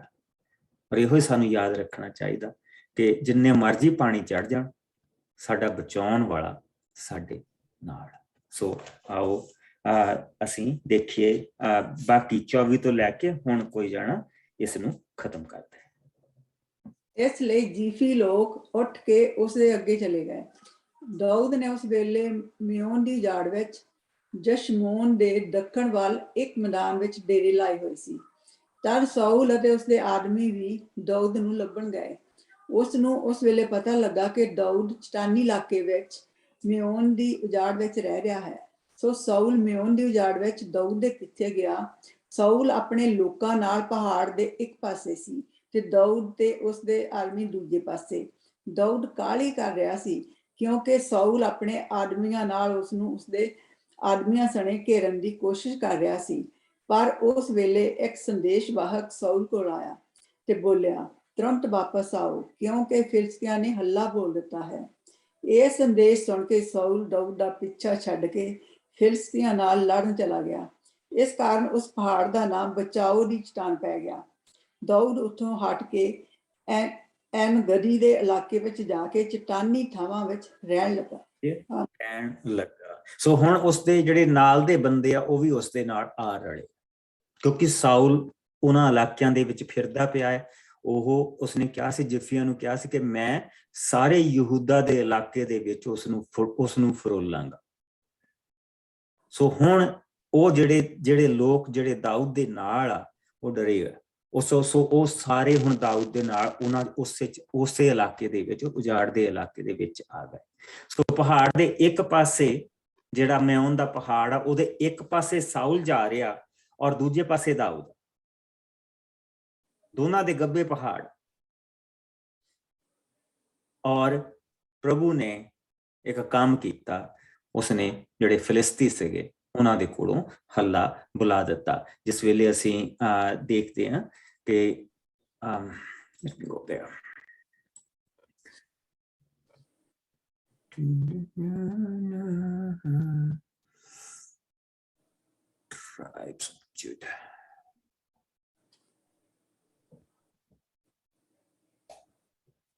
ਸੋ ਜਿਸ ਲਈ ਅਸੀਂ ਇਸ ਮੈਪ ਨੂੰ ਦੇਖਦੇ ਹਾਂ ਤੇ ਇਸ ਇਲਾਕੇ ਦੇ ਵਿੱਚ ਉਸਨੂੰ ਲੱਭਿਆ ਜਾ ਰਿਹਾ। ਆ ਡੈਡ ਸੀ ਦੇ ਲਾਗੇ ਦਾ ਇਲਾਕਾ ਜਿੱਥੇ ਉਹ ਦਾਊਦ ਦੇ ਪਿੱਛੇ ਫਿਰਦਾ ਪਿਆ। ਆ ਫਿਲਿਸਤੀਆਂ ਦਾ ਇਲਾਕਾ ਅਸੀਂ ਦੇਖਦੇ ਪਏ ਹਾਂ ਕਿ ਆਹ ਗਾਜ਼ਾ, ਅਸ਼ਕਲੋਨ ਔਰ ਉਸ ਤੋਂ ਬਾਅਦ ਗਰੇਰ ਦਾ ਇਲਾਕਾ ਤੇ ਗਥ ਦਾ ਇਲਾਕਾ। ਸੋ ਸਾਊਲ ਇਸ ਵੇਲੇ ਇੱਥੇ ਤੁਰਿਆ ਫਿਰਦਾ, ਲੇਕਿਨ ਉਸਨੂੰ ਕਿਸੇ ਨੇ ਆ ਕੇ ਖਬਰ ਦਿੱਤੀ ਕਿ ਦੂਜੇ ਪਾਸਿਓਂ ਹਮਲਾ ਹੋ ਗਿਆ। ਸੋ ਸਾਊਲ ਨੂੰ ਇੱਥੋਂ ਛੱਡ ਕੇ ਉਸਨੂੰ ਦੂਸਰੇ ਪਾਸੇ ਨੂੰ ਦੌੜਨਾ ਪਿਆ ਆਪਣੇ, ਤਾਂ ਕਿ ਉਹ ਫਿਲਿਸਤੀਆਂ ਨੂੰ ਜਿੱਥੇ ਤੱਕ ਉਹ ਆ ਚੁੱਕੇ ਉੱਥੋਂ ਵਾਪਸ ਧੱਕੇ ਔਰ ਜਾਂ ਉਹਨਾਂ ਨੂੰ ਉੱਥੇ ਹੀ ਰੋਕਦਾ ਜਿੰਨਾ ਉਹਨਾਂ ਨੇ ਜਿੱਥੇ ਤੱਕ ਉਹ ਆ ਚੁੱਕੇ ਆ। ਸੋ ਅਸੀਂ ਦੇਖਦੇ ਪਏ ਹਾਂ ਕਿ ਬਿਲਕੁਲ ਦੂਜੇ ਪਾਸਿਓਂ ਪ੍ਰਭੂ ਨੇ ਹੱਲਾ ਕਰਾਇਆ ਔਰ ਉਸਨੇ ਆਪਣੇ ਬੰਦੇ ਦਾਊਦ ਨੂੰ ਬਚਾ ਲਿਆ। Isn't that amazing? ਦੇਖੋ ਪ੍ਰਭੂ ਕਿੱਦਾਂ ਕੰਮ ਕਰਦਾ। ਸੋ ਆਓ ਅਸੀਂ 24ਵੇਂ ਭਾਵ ਦੇ ਵਿੱਚ ਹੁਣ ਅਸੀਂ ਪਹੁੰਚ ਚੁੱਕੇ ਹਾਂ। ਲੇਕਿਨ ਇਸ ਤੋਂ ਪਹਿਲਾਂ ਕਿ ਇੱਥੇ ਜਿਸ ਵੇਲੇ ਦਾਊਦ ਚਟਾਨੀ ਥਾਵਾਂ ਦੇ ਉੱਤੇ ਉਸਨੂੰ ਹੁਣ ਪਤਾ ਲੱਗ ਗਿਆ ਕਿ ਮੇਰੇ ਪ੍ਰਭੂ ਨੇ ਮੇਰੀ ਜਾਨ ਬਚਾਈ ਆ। ਸੋ ਇੱਥੇ ਜ਼ਬੂਰ 108 ਆਉਂਦਾ। ਬਹੁਤ ਸਾਰੇ ਜ਼ਬੂਰ ਜਿਹੜੇ ਹੈਗੇ ਆ ਉਸਦੇ ਦੁੱਖ ਦੇ ਸਮਿਆਂ ਦੇ ਆ। ਇਹ ਜਿਹੜੀ ਜ਼ਬੂਰਾਂ ਦੀ ਅਸੀਂ ਪੋਥੀ ਪੜ੍ਹਦੇ ਆ ਨਾ, ਇਹ ਦੁੱਖ ਦੇ ਸਮੇਂ ਦੇ ਜ਼ਬੂਰ ਆ। ਇਹਦੇ ਵਿੱਚ ਜਾਂ ਦੁਆ ਆ ਜਾਂ ਸ਼ੁਕਰਗੁਜ਼ਾਰੀ ਆ, ਜਾਂ ਦੁਆ ਆ ਜਾਂ ਸ਼ੁਕਰਗੁਜ਼ਾਰੀ ਆ। ਔਰ ਜਿਸ ਲਈ ਉਹ ਦੁਆ ਕਰਦਾ, ਉਹ ਜੋ ਕੁਛ ਹੈ ਪ੍ਰਭੂ ਦੇ ਅੱਗੇ ਡੋਲ ਦਿੰਦਾ ਆਪਣੇ ਆਪ ਨੂੰ, ਜਿੱਦਾਂ ਉਹ ਮਹਿਸੂਸ ਕਰਦਾ ਪ੍ਰਭੂ ਦੇ ਅੱਗੇ ਕਹਿ ਦਿੰਦਾ ਕਿ ਪ੍ਰਭੂ ਇਸ ਲਈ ਮੈਨੂੰ ਕੁਛ ਨਹੀਂ ਦਿਖਾਈ ਦੇ ਰਿਹਾ, ਤੂੰ ਮੈਨੂੰ ਕਿਉਂ ਛੱਡ ਦਿੱਤਾ, ਮੈਂ ਇਕੱਲਾ ਆ। ਲੇਕਿਨ ਜਿਸ ਲਈ ਪ੍ਰਭੂ ਉਸ ਨੂੰ ਬਰਕਤ ਦਿੰਦਾ ਤਾਂ ਫਿਰ ਉਸਦੀ ਸ਼ੁਕਰਗੁਜ਼ਾਰੀ ਉੱਥੇ ਅਸੀਂ ਦੇਖਦੇ ਹਾਂ। ਸੋ ਆਓ ਜ਼ਬੂਰ 108 ਜਿਸ ਨੂੰ ਮਿਲ ਜਾਏ। ਮੈਂ ਪੜ੍ਹਦੀ ਹਾਂ ਫਸਟ Go ahead, 33 ਪੇਜ। ਮਦਦ ਦੇ ਲਈ ਪ੍ਰਾਰਥਨਾ। हे ਪਰਮੇਸ਼ਰ, ਮੇਰਾ ਮਨ ਸਥਿਰ ਹੈ, ਮੈਂ ਗੀਤ ਗਾਵਾਂਗਾ ਅਤੇ ਮੈਂ ਆਪਣੇ ਪੂਰੇ ਜ਼ੋਰ ਨਾਲ ਤੇਰੀ ਮਹਿਮਾ ਕਰਾਂਗਾ। हे ਸਤਾਰ, हे ਬਰਬਤ ਜਾਗੋ, ਮੈਂ ਸਵੇਰ ਨੂੰ ਜਗਾ ਦੇਵਾਂਗਾ। हे ਪ੍ਰਭੂ, ਮੈਂ ਤੇਰਾ ਧੰਨਵਾਦ ਲੋਕਾਂ ਸਾਹਮਣੇ ਕਰਾਂਗਾ। ਮੈਂ ਤੇਰੀ ਵਡਿਆਈ ਕੌਮਾਂ ਵਿੱਚ ਕਰਾਂਗਾ। ਤੇਰੀ ਦਇਆ ਸਵਰਗ ਤੱਕ ਪਹੁੰਚੀ ਹੈ ਅਤੇ ਤੇਰਾ ਸੱਤ ਬੱਦਲਾਂ ਤੱਕ ਕੱਪੜਿਆ ਹੈ। हे ਪਰਮੇਸ਼ਰ, ਤੂੰ ਸਵਰਗ ਵਿੱਚ ਉੱਚਾ ਹੋਵੇਂ ਅਤੇ ਧਰਤੀ ਤੇ ਤੇਰੀ ਮਹਿਮਾ ਹੋਵੇ। हे ਪ੍ਰਭੂ, ਤੂੰ ਆਪਣੇ ਸੱਜੇ ਹੱਥ ਨਾਲ ਮੇਰਾ ਬਚਾਅ ਕਰ। ਤੂੰ ਮੈਨੂੰ ਉੱਤਰ ਦੇ ਕਿ ਤੇਰਾ ਪਿਆਰਾ ਜਨ ਬਚ ਜਾਏ। ਪਰਮੇਸ਼ਰ ਨੇ ਆਪਣੇ ਪਵਿੱਤਰ ਥਾਂ ਤੇ ਕਿਹਾ, ਮੈਂ ਖੁਸ਼ੀ ਨਾਲ ਸ਼ਕਮ ਨੂੰ ਵੰਡਾਂਗਾ ਅਤੇ ਸਕੋਥ ਦੀ ਵਾਦੀ ਆਪਣੇ ਲੋਕਾਂ ਨੂੰ ਦੇਵਾਂਗਾ। ਗਿਲਿਆਦ ਅਤੇ ਮਨੱਸ਼ਾ ਮੇਰਾ ਹੈ, ਇਫਰਾਇਮ ਮੇਰੇ ਸਿਰ ਦਾ ਟੋਪ ਹੈ ਅਤੇ ਯਹੂਦਾ ਮੇਰਾ ਰਾਜ ਦੰਡ ਹੈ। ਮੁਆਬ ਮੇਰੀ ਚਲਮਚੀ ਹੈ। ਅਦੋਮ ਉੱਤੇ ਮੈਂ ਆਪਣੀ ਜੁੱਤੀ ਸੁੱਟਾਂਗਾ ਅਤੇ ਫਿਲਿਸਤ ਉੱਤੇ ਮੈਂ ਜਿੱਤ ਦਾ ਨਾਅਰਾ ਮਾਰਾਂਗਾ। ਕੌਣ ਮੈਨੂੰ ਕੰਧਾਂ ਵਾਲੀ ਸ਼ਹਿਰ ਵਿੱਚ ਲੈ ਜਾਵੇਗਾ? ਕੌਣ ਅਦੋਮ ਤੱਕ ਮੇਰੀ ਅਗਵਾਈ ਕਰੇਗਾ? हे ਪਰਮੇਸ਼ਰ, ਕੀ ਤੂੰ ਸੱਚਮੁੱਚ ਸਾਨੂੰ ਰੱਦ ਦਿੱਤਾ ਹੈ? ਕੀ ਤੂੰ ਸਾਡੀ ਸੈਨਾ ਦੇ ਅੱਗੇ ਅੱਗੇ ਨਹੀਂ ਜਾਂਦਾ? ਤੂੰ ਸਾਡੇ ਵੈਰੀਆਂ ਦੇ ਵਿਰੁੱਧ ਸਾਡੀ ਮਦਦ ਕਰ, ਕਿਉਂਕਿ ਮਨੁੱਖੀ ਮਦਦ ਵਿਅਰਥ ਹੈ। ਪਰਮੇਸ਼ਰ ਦੀ ਮਦਦ ਨਾਲ ਅਸੀਂ ਜਿੱਤਾਂਗੇ, ਉਹੀ ਸਾਡੇ ਵੈਰੀਆਂ ਨੂੰ ਹਰਾਏਗਾ। ਆਮੀਨ। ਸੋ ਇੱਥੇ ਪਰਮੇਸ਼ਰ ਦੀ ਜਿਹੜੀ ਆਵਾਜ਼ ਉਸਨੂੰ ਜਿਸ ਲਈ ਉਹ ਸ਼ੁਕਰਗੁਜ਼ਾਰੀ ਕਰ ਰਿਹਾ, ਪ੍ਰਭੂ ਦੇ ਅੱਗੇ ਦੁਆ ਕਰ ਰਿਹਾ, ਤੇ ਪ੍ਰਭੂ ਦੀ ਜਿਹੜੀ ਆਵਾਜ਼ ਆ ਉਸਨੂੰ ਜਿਹੜੀ ਆਈ ਆ ਉਹ ਹੈ ਵਰਸ 7 ਤੋਂ ਲੈ ਕੇ ਅਸੀਂ 9 ਤੱਕ ਦੇਖਦੇ ਹਾਂ। That's the voice of the Lord, ਜਿਹੜੀ ਉਸਨੂੰ ਪ੍ਰਭੂ ਦੀ ਆਵਾਜ਼ ਆਈ ਆ, ਜਿਹੜੀ ਉਸਦੇ ਦਿਲ ਦੇ ਵਿੱਚ ਪ੍ਰਭੂ ਦੀ ਆਵਾਜ਼ ਆਈ ਹੈ ਤੇ ਤੂੰ ਫਿਕਰ ਨਾ ਕਰ, ਮੈਂ ਤੇਰੇ ਨਾਲ, ਕਿਸੇ ਚੀਜ਼ ਦਾ ਫਿਕਰ ਨਾ ਕਰ। ਠੀਕ। ਸੋ ਅਸੀਂ ਜਿਸਲੇ ਇਹਨਾਂ ਜ਼ਬੂਰਾਂ ਨੂੰ ਦੇਖਦੇ ਪਏ ਹਾਂ, ਸੋ ਇਹ ਜ਼ਬੂਰ ਇਹਨਾਂ ਸਮਿਆਂ ਦੇ ਵਿੱਚ ਲਿਖੇ ਗਏ ਆ, ਉਚਾਰੇ ਗਏ ਆ, ਬਾਅਦ ਦੇ ਵਿੱਚ ਇਕੱਠੇ ਕੀਤੇ ਗਏ ਆ। ਜਿਹੜੇ ਜ਼ਬੂਰਾਂ 'ਚ ਦੇਖਦੇ ਸ਼ੁਕਰਗੁਜ਼ਾਰੀ ਦੇ ਜ਼ਬੂਰ ਇੱਕ ਪਾਸੇ ਨੂੰ ਕਰ ਦਿੱਤੇ ਗਏ, ਜਿਹੜੇ ਦੁੱਖ ਦੀ ਪੁਕਾਰ ਦੇ ਜ਼ਬੂਰ ਇੱਕ ਪਾਸੇ ਕਰ ਦਿੱਤੇ, ਉਹਨਾਂ ਨੂੰ ਸੈੱਟ ਕੀਤਾ ਗਿਆ ਵੱਖਰੇ ਵੱਖਰੇ ਤਰੀਕਿਆਂ ਦੇ ਨਾਲ। ਅਦਰ ਦੈਨ ਦੈਟ ਜਿਹੜੇ ਜ਼ਬੂਰ ਇਹ ਹੈਗੇ ਆ, ਜਿੰਨੇ ਵੀ ਅਸੀਂ ਦੇਖਦੇ ਪਏ ਦਾਊਦ ਦੇ ਜ਼ਬੂਰ, ਇਹ ਦੁਆਵਾਂ ਤੇ ਸ਼ੁਕਰਗੁਜ਼ਾਰੀਆਂ ਦੇ ਜ਼ਬੂਰ, ਔਰ ਇਹਨਾਂ ਦੇ ਵਿੱਚ ਪ੍ਰਭੂ ਦਾ ਅਗੰਮੀ ਵਾਕ ਵੀ ਆ, ਪ੍ਰੋਫੈਸੀ ਵੀ ਆ ਇਹਨਾਂ ਜ਼ਬੂਰਾਂ ਦੇ ਵਿੱਚ। ਸੋ ਅਸੀਂ ਇਸ ਜ਼ਬੂਰ ਦੇ ਵਿੱਚ ਇੱਕ ਪ੍ਰੋਫੈਸੀ ਪੜ੍ਹ ਕੇ ਹਟੇ, ਅਗੰਮੀ ਵਾਕ ਪੜ੍ਹ ਕੇ ਹਟੇ, ਜਿਸ ਦੇ ਵਿੱਚ ਅਸੀਂ ਦੇਖਿਆ ਕਿ ਪਰਮੇਸ਼ਰ ਨੇ ਆਪਣੀ ਪਵਿੱਤਰ ਥਾਂ ਤੇ ਕਿਹਾ, ਮੈਂ ਖੁਸ਼ੀ ਦੇ ਨਾਲ ਸ਼ਕਮ ਨੂੰ ਵੰਡਾਂਗਾ, ਸਕੋਤ ਦੀ ਵਾਦੀ ਅਤੇ ਆਪਣੇ ਲੋਕਾਂ ਨੂੰ ਦੇਵਾਂਗਾ। ਗਲਿਆਦ ਮਨੱਸਾ ਮੇਰਾ ਹੈ, ਇਫਰਾਇਮ ਮੇਰੇ ਸਿਰ ਦਾ ਟੋਪ ਹੈ, ਯਹੂਦਾ ਮੇਰਾ ਰਾਜਦੰਡ ਹੈ, ਮੋਆਬ ਮੇਰੀ ਚਿਲਮਚੀ ਹੈ, ਅਦੋਮ ਉੱਤੇ ਮੈਂ ਆਪਣੀ ਜੁੱਤੀ ਸੁੱਟਾਂਗਾ, ਫਿਲਿਸਤੀਨ ਉੱਤੇ ਮੈਂ ਜਿੱਤ ਦਾ ਨਾਰਾ ਮਾਰਾਂਗਾ। ਸੋ ਉਸਨੇ ਜਿਸਲੇ ਕਿਹਾ ਕਿ ਯਹੂਦਾ ਮੇਰਾ ਰਾਜਦੰਡ ਹੈ, ਤੇ ਪ੍ਰਭੂ ਨੇ ਉਸਨੂੰ ਇਹ ਚੀਜ਼ ਦੱਸ ਦਿੱਤੀ ਹੈ ਕਿ ਤੂੰ ਯਹੂਦਾ ਦੇ ਖਾਨਦਾਨ ਦੇ ਤੋਂ ਜਿਹੜਾ ਰਾਜ ਆ ਉਹ ਤੈਨੂੰ ਮਿਲੇਗਾ, ਉਹ ਤੈਨੂੰ ਮਿਲੇਗਾ, ਉਹ ਮੈਂ ਤੈਨੂੰ ਦਵਾਉਂਗਾ। ਲੇਕਿਨ ਇਸ ਸਮੇਂ ਦੇ ਵਿੱਚ ਉਸਨੂੰ ਯਾਦ ਰਹੇ ਕਿ ਪ੍ਰਭੂ ਕਿਸ ਤਰ੍ਹਾਂ ਮੇਰੇ ਨਾਲ ਬਣਿਆ ਰਿਹਾ, ਪ੍ਰਭੂ ਨੇ ਮੈਨੂੰ ਕਿਸ ਤਰ੍ਹਾਂ ਇੱਥੋਂ ਚੁੱਕ ਕੇ ਮੈਨੂੰ ਇੱਥੇ ਤੱਕ ਬਿਠਾਇਆ ਜਿੱਥੇ ਮੈਂ ਅੱਜ ਹਾਂ। ਉਸਨੂੰ ਇਹਨਾਂ ਚੀਜ਼ਾਂ ਦਾ ਯਾਦ ਰਹੇ। ਪ੍ਰਭੂ ਦੀ ਉਸਨੇ ਸ਼ੁਕਰਗੁਜ਼ਾਰੀ ਔਰ ਉਸਦੀ ਦੁਆ ਕੀਤੀ। ਹੁਣ ਅਸੀਂ ਪਹੁੰਚ ਚੁੱਕੇ ਹਾਂ ਜੀ 24ਵੇਂ ਪਾਪ ਦੇ ਉੱਤੇ, ਔਰ ਅਸੀਂ ਇਸ ਦੀਆਂ ਪਹਿਲੀਆਂ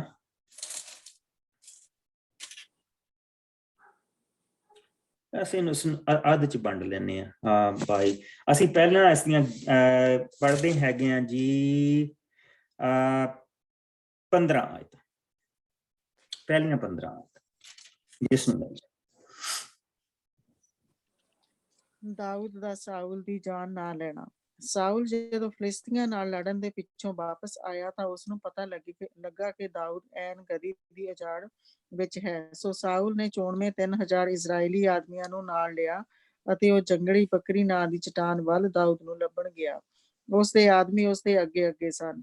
ਸਾਊਲ ਨੇ ਕੁਝ ਭੇਡਾਂ ਦੇ ਵਾੜੇ ਦੇਖੇ ਜਿਸ ਦੇ ਲਾਗੇ ਇੱਕ ਛੋਟੀ ਗੁਫਾ ਸੀ। ਉਹ ਉਸ ਛੋਟੀ ਗੁਫਾ ਵਿੱਚ ਆਪਣੇ ਆਪ ਨੂੰ ਹਲਕਾ ਕਰਨ ਦੇ ਲਈ ਬੈਠ ਗਿਆ।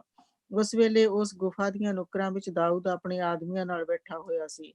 ਦਾਊਦ ਦੇ ਆਦਮੀਆਂ ਨੇ ਉਸ ਨੂੰ ਕਿਹਾ, ਤੇਰੇ ਹੱਥ ਮੌਕਾ ਆ ਗਿਆ ਹੈ।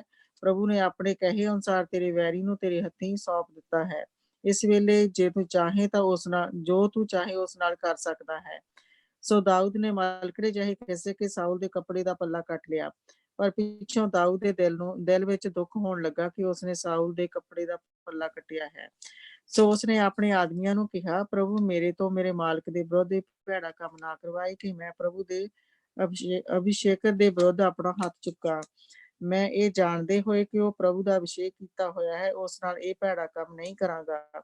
ਸੋ ਦਾਊਦ ਨੇ ਇਹਨਾਂ ਸ਼ਬਦਾਂ ਨਾਲ ਆਪਣੇ ਆਦਮੀਆਂ ਨੂੰ ਸਾਊਲ ਉੱਤੇ ਹੱਲਾ ਨਾ ਕਰਨ ਦਿੱਤਾ।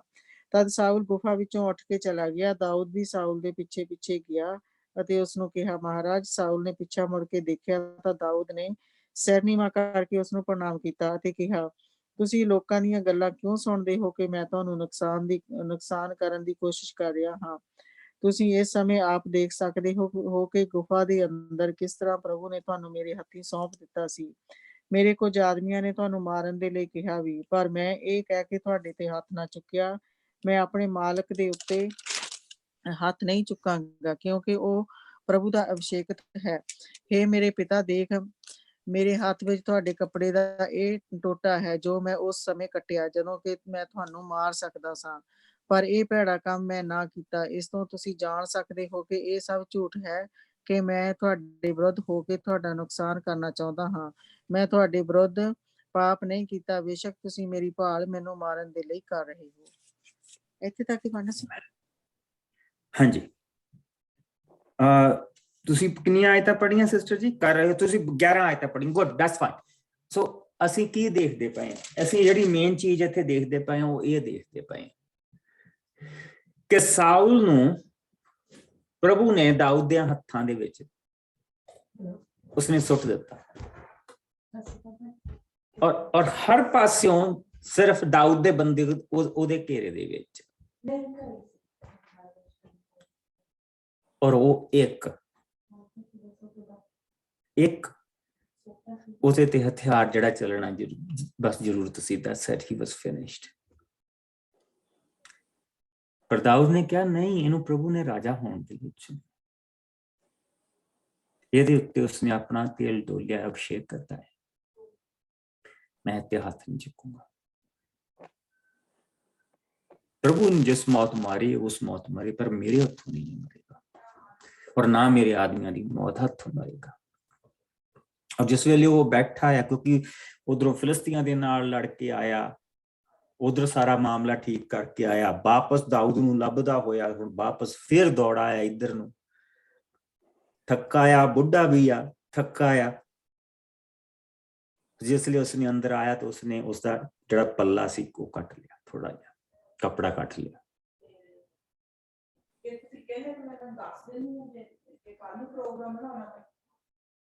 पर जिस वेले उसने वो कपड़ा भी कटिया, उसनूं ओहदा भी दुख होया, ओहदा भी दुख होया कि मैं क्यों किया। लेकिन जिसले उठ के जान लगा, फिर उसने कहा कि महाराज तुसी मैनू क्यों मारना चाहुंदे, क्यों तुसी लोकां दी गल्लां सुनदे। देख प्रभु ने अज तेनू मेरे हत्थी सौंप दिता सी, मैं चाहता तो तेनू मार सकता सी, पर मैं तेनू नहीं मारिया। कहंदा कि मतलब क्योंकि तू प्रभु दा अभिषेकत कीता, इस करके मैं तेरा कतल अपने हत्थी नहीं किया। और ये जान के भी कि मैं तुहाडा कोई नुकसान नहीं करना चाहता, इत्थे छड्ड दिओ इसनूं। हुण असीं 12 तो लैके इस दी 22 आयत तक मैं पढ़ना भाषण दी। प्रभु आप ही साडा न्याय करे ਅਤੇ ਤੁਹਾਨੂੰ ਤੁਹਾਡੇ ਕੀਤੇ ਦਾ ਬਦਲਾ ਦੇਵੇ, ਪਰ ਮੈਂ ਤੁਹਾਡੇ ਵਿਰੁੱਧ ਹੱਥ ਨਹੀਂ ਚੁੱਕਾਂਗਾ। ਤੁਸੀਂ ਇਹ ਪੁਰਾਣੀ ਕਹਾਵਤ ਜਾਣਦੇ ਹੋ ਕਿ ਬੁਰਾਈ ਕੇਵਲ ਬੁਰਾ ਮਨੁੱਖ ਹੀ ਕਰਦਾ ਹੈ, ਇਸ ਲਈ ਮੈਂ ਤੁਹਾਡਾ ਨੁਕਸਾਨ ਨਹੀਂ ਕਰਾਂਗਾ। ਦੇਖੋ ਇਜ਼ਰਾਈਲ ਦਾ ਰਾਜਾ ਕਿਸ ਨੂੰ ਮਾਰਨ ਦੀ ਕੋਸ਼ਿਸ਼ ਕਰ ਰਿਹਾ ਹੈ, ਉਹ ਕਿਸ ਦਾ ਪਿੱਛਾ ਕਰ ਰਿਹਾ ਹੈ, ਕਿ ਇੱਕ ਮੇਰੇ ਬਰਾਬਰ ਕੁੱਤੇ ਦਾ ਜਾਂ ਪਿੱਸੂ ਦਾ। ਪ੍ਰਭੂ ਆਪ ਸਾਡਾ ਨਿਆਂ ਕਰੇ ਕਿ ਸਾਡੇ ਵਿੱਚੋਂ ਕੌਣ ਠੀਕ ਹੈ। ਉਹ ਆਪ ਸਾਡਾ ਇਹ ਮਾਮਲਾ ਦੇਖੇ ਅਤੇ ਮੈਨੂੰ ਤੇਰੇ ਹੱਥੋਂ ਬਚਾਵੇ। ਜਦੋਂ ਦਾਊਦ ਇਹ ਸਭ ਕਹਿ ਚੁੱਕਿਆ ਤਾਂ ਸਾਊਲ ਨੇ ਕਿਹਾ ਕਿ ਸੱਚਮੁੱਚ ਮੇਰਾ ਪੁੱਤਰ ਦਾਊਦ ਬੋਲ ਰਿਹਾ ਹੈ। ਇਹ ਕਹਿ ਕੇ ਸਾਊਲ ਰੋਣ ਲੱਗ ਪਿਆ। ਉਸਨੇ ਅੱਗੇ ਦਾਊਦ ਨੂੰ ਕਿਹਾ, ਤੂੰ ਮੈਨੂੰ ਮੇਰੀ ਬੁਰਾਈ ਦਾ ਬਦਲਾ ਭਲਾਈ ਨਾਲ ਦਿੱਤਾ ਹੈ। ਅੱਜ ਤੂੰ ਇਸ ਗੱਲ ਦਾ ਸਬੂਤ ਦਿੱਤਾ ਹੈ ਕਿ ਤੂੰ ਮੇਰਾ ਕਿੰਨਾ ਭਲਾ ਚਾਹੁੰਦਾ ਹੈ, ਕਿਉਂਕਿ ਤੂੰ ਮੈਨੂੰ ਉਸ ਸਮੇਂ ਵੀ ਨਾ ਮਾਰਿਆ ਜਦੋਂ ਪ੍ਰਭੂ ਨੇ ਮੈਨੂੰ ਤੇਰੇ ਹੱਥੀ ਸੌਂਪ ਦਿੱਤਾ ਸੀ। ਕੋਈ ਮਨੁੱਖ ਵੀ ਆਪਣੇ ਬੈਰੀ ਨੂੰ ਹੱਥ ਆਇਆ ਨਹੀਂ ਛੱਡਦਾ, ਪਰ ਤੂੰ ਅੱਜ ਮੇਰੀ ਜਾਨ ਲੈਣ ਤੋਂ ਇਨਕਾਰ ਕਰ ਦਿੱਤਾ। ਪ੍ਰਭੂ ਤੈਨੂੰ ਇਸ ਦੇ ਬਦਲੇ ਅਸੀਸ ਦੇਵੇ। ਮੈਂ ਜਾਣਦਾ ਹਾਂ ਕਿ ਤੂੰ ਜ਼ਰੂਰ ਇਜ਼ਰਾਈਲ ਦਾ ਰਾਜਾ ਬਣੇਗਾ ਅਤੇ ਤੇਰੇ ਹੇਠ ਹੀ ਇਹ ਰਾਜਾ ਪੱਕਾ ਹੋਵੇਗਾ। ਤੇਰੇ ਹੇਠ ਹੀ ਇਹ ਰਾਜ ਪੱਕਾ ਹੋਵੇਗਾ। ਇਸ ਲਈ ਤੂੰ ਮੈਨੂੰ ਪ੍ਰਭੂ ਦੇ ਨਾਂ ਤੇ ਇਹ ਵਚਨ ਦੇ ਕਿ ਤੂੰ ਮੇਰਾ ਤੇ ਮੇਰੇ ਟੱਬਰ ਦਾ ਨਾਂ ਇਸ ਸੰਸਾਰ ਵਿੱਚੋਂ ਖਤਮ ਨਹੀਂ ਕਰੇਗਾ। ਦਾਊਦ ਨੇ ਸਾਊਲ ਨੂੰ ਇਸ ਗੱਲ ਲਈ ਵਚਨ ਦਿੱਤਾ। ਤਦ ਸਾਊਲ ਵਾਪਸ ਆਪਣੇ ਘਰ ਨੂੰ ਚਲਾ ਗਿਆ ਤੇ ਦਾਊਦ ਤੇ ਉਸਦੇ ਆਦਮੀ ਵਾਪਸ ਆਪਣੇ ਲੁਕਣ ਵਾਲੀ ਥਾਂ ਤੇ ਚਲੇ ਗਏ। ਆਮੀਨ। Isn't that amazing? ਕਿ 3000 ਦੀ ਸੈਨਾ ਲੈ ਕੇ ਉਹ ਆਇਆ ਔਰ ਪ੍ਰਭੂ ਨੇ ਉਸ ਨੂੰ ਕਿਸ ਤਰ੍ਹਾਂ ਸ਼ਰਮਿੰਦਾ ਕੀਤਾ, ਕਿਸ ਤਰ੍ਹਾਂ ਸ਼ਰਮਿੰਦਾ ਕੀਤਾ। ਇੱਕ ਐਸ ਵੇਲੇ ਇੱਕ ਪਹਾੜੀ ਖੁੰਦਰ ਦੇ ਵਿੱਚ ਉਸ ਨੂੰ ਲਿਆ ਕੇ ਪ੍ਰਭੂ ਨੇ ਖੜਾ ਕਰ ਦਿੱਤਾ ਔਰ ਉਸ ਦੇ ਕੋਲ ਆਪਣੇ ਬਚਾਅ ਦੇ ਲਈ ਕੁਛ ਨਹੀਂ, ਕਿਉਂਕਿ ਜਿਹੜਾ ਉਸਦਾ ਕੱਪੜਾ ਕੱਟ ਸਕਦਾ ਸੀ ਉਹ ਉਹਦੇ ਵਿੱਚ ਦੀ ਆਪਣੀ ਤਲਵਾਰ ਵੀ ਨਿਭਾ ਸਕਦਾ ਸੀ। ਕਿਸੇ ਨੂੰ ਕੁਛ ਨਹੀਂ ਸੀ ਪਤਾ ਲੱਗਣਾ, ਕਿਸੇ ਨੂੰ ਕੁਛ ਨਹੀਂ ਸੀ ਪਤਾ ਲੱਗਣਾ। ਪਰ ਉਸਨੇ ਇਸ ਤਰ੍ਹਾਂ ਨਹੀਂ ਕੀਤਾ। ਔਰ ਹੁਣ ਉਹ ਆਪ ਕਹਿ ਰਿਹਾ, ਹੁਣ ਪ੍ਰਭੂ ਨੇ ਉਹਦੇ ਮੂੰਹ ਦੇ ਵਿੱਚ ਇਹ ਵਚਨ ਪਾਇਆ ਕਿ ਮੈਂ ਤੇਰੇ ਨਾਲ ਬੁਰਾਈ ਕੀਤੀ ਪਰ ਤੂੰ ਮੇਰੇ ਨਾਲ ਭਲਾਈ ਕੀਤੀ। ਮੈਂ ਜਾਣਦਾ ਕਿ ਰਾਜਾ ਤੂੰ ਹੀ ਬਣੇਗਾ ਔਰ ਇਹ ਰਾਜ ਤੇਰੇ ਥੱਲੇ ਹੀ ਪੱਕਾ ਹੋਵੇਗਾ, ਕਿਉਂਕਿ ਹਾਲੇ ਤੱਕ ਜਿਹੜੇ ਆਲੇ ਦੁਆਲੇ ਦੇ ਜਿਹੜੇ ਲੋਕ ਆ ਉਸ ਰਾਜ ਨੂੰ ਅਸੈਪਟ ਨਹੀਂ ਕਰਦੇ ਪਏ।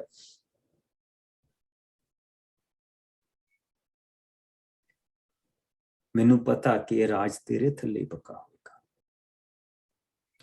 ਪਰ ਮੈਨੂੰ ਵਚਨ ਦੇ ਕਿ ਤੂੰ ਮੇਰੇ ਤੇ ਮੇਰੇ ਘਰਾਣੇ ਦਾ ਨਾਂ ਨਹੀਂ ਮਿਟਾਏਗਾ। ਪਰ ਦਾਊਦ ਨੇ ਉਸਨੂੰ ਵਚਨ ਦਿੱਤਾ। ਦਾਊਦ ਨੇ ਵਚਨ ਦਿੱਤਾ ਕਿ ਮੈਂ ਨਹੀਂ ਹੋਣ ਦੇਵਾਂਗਾ। ਸਾਮ 57 ਤੇ 108 ਇਹ ਦੋ ਜ਼ਬੂਰ ਇੱਥੇ, ਦੋ ਭਜਨ ਇੱਥੇ।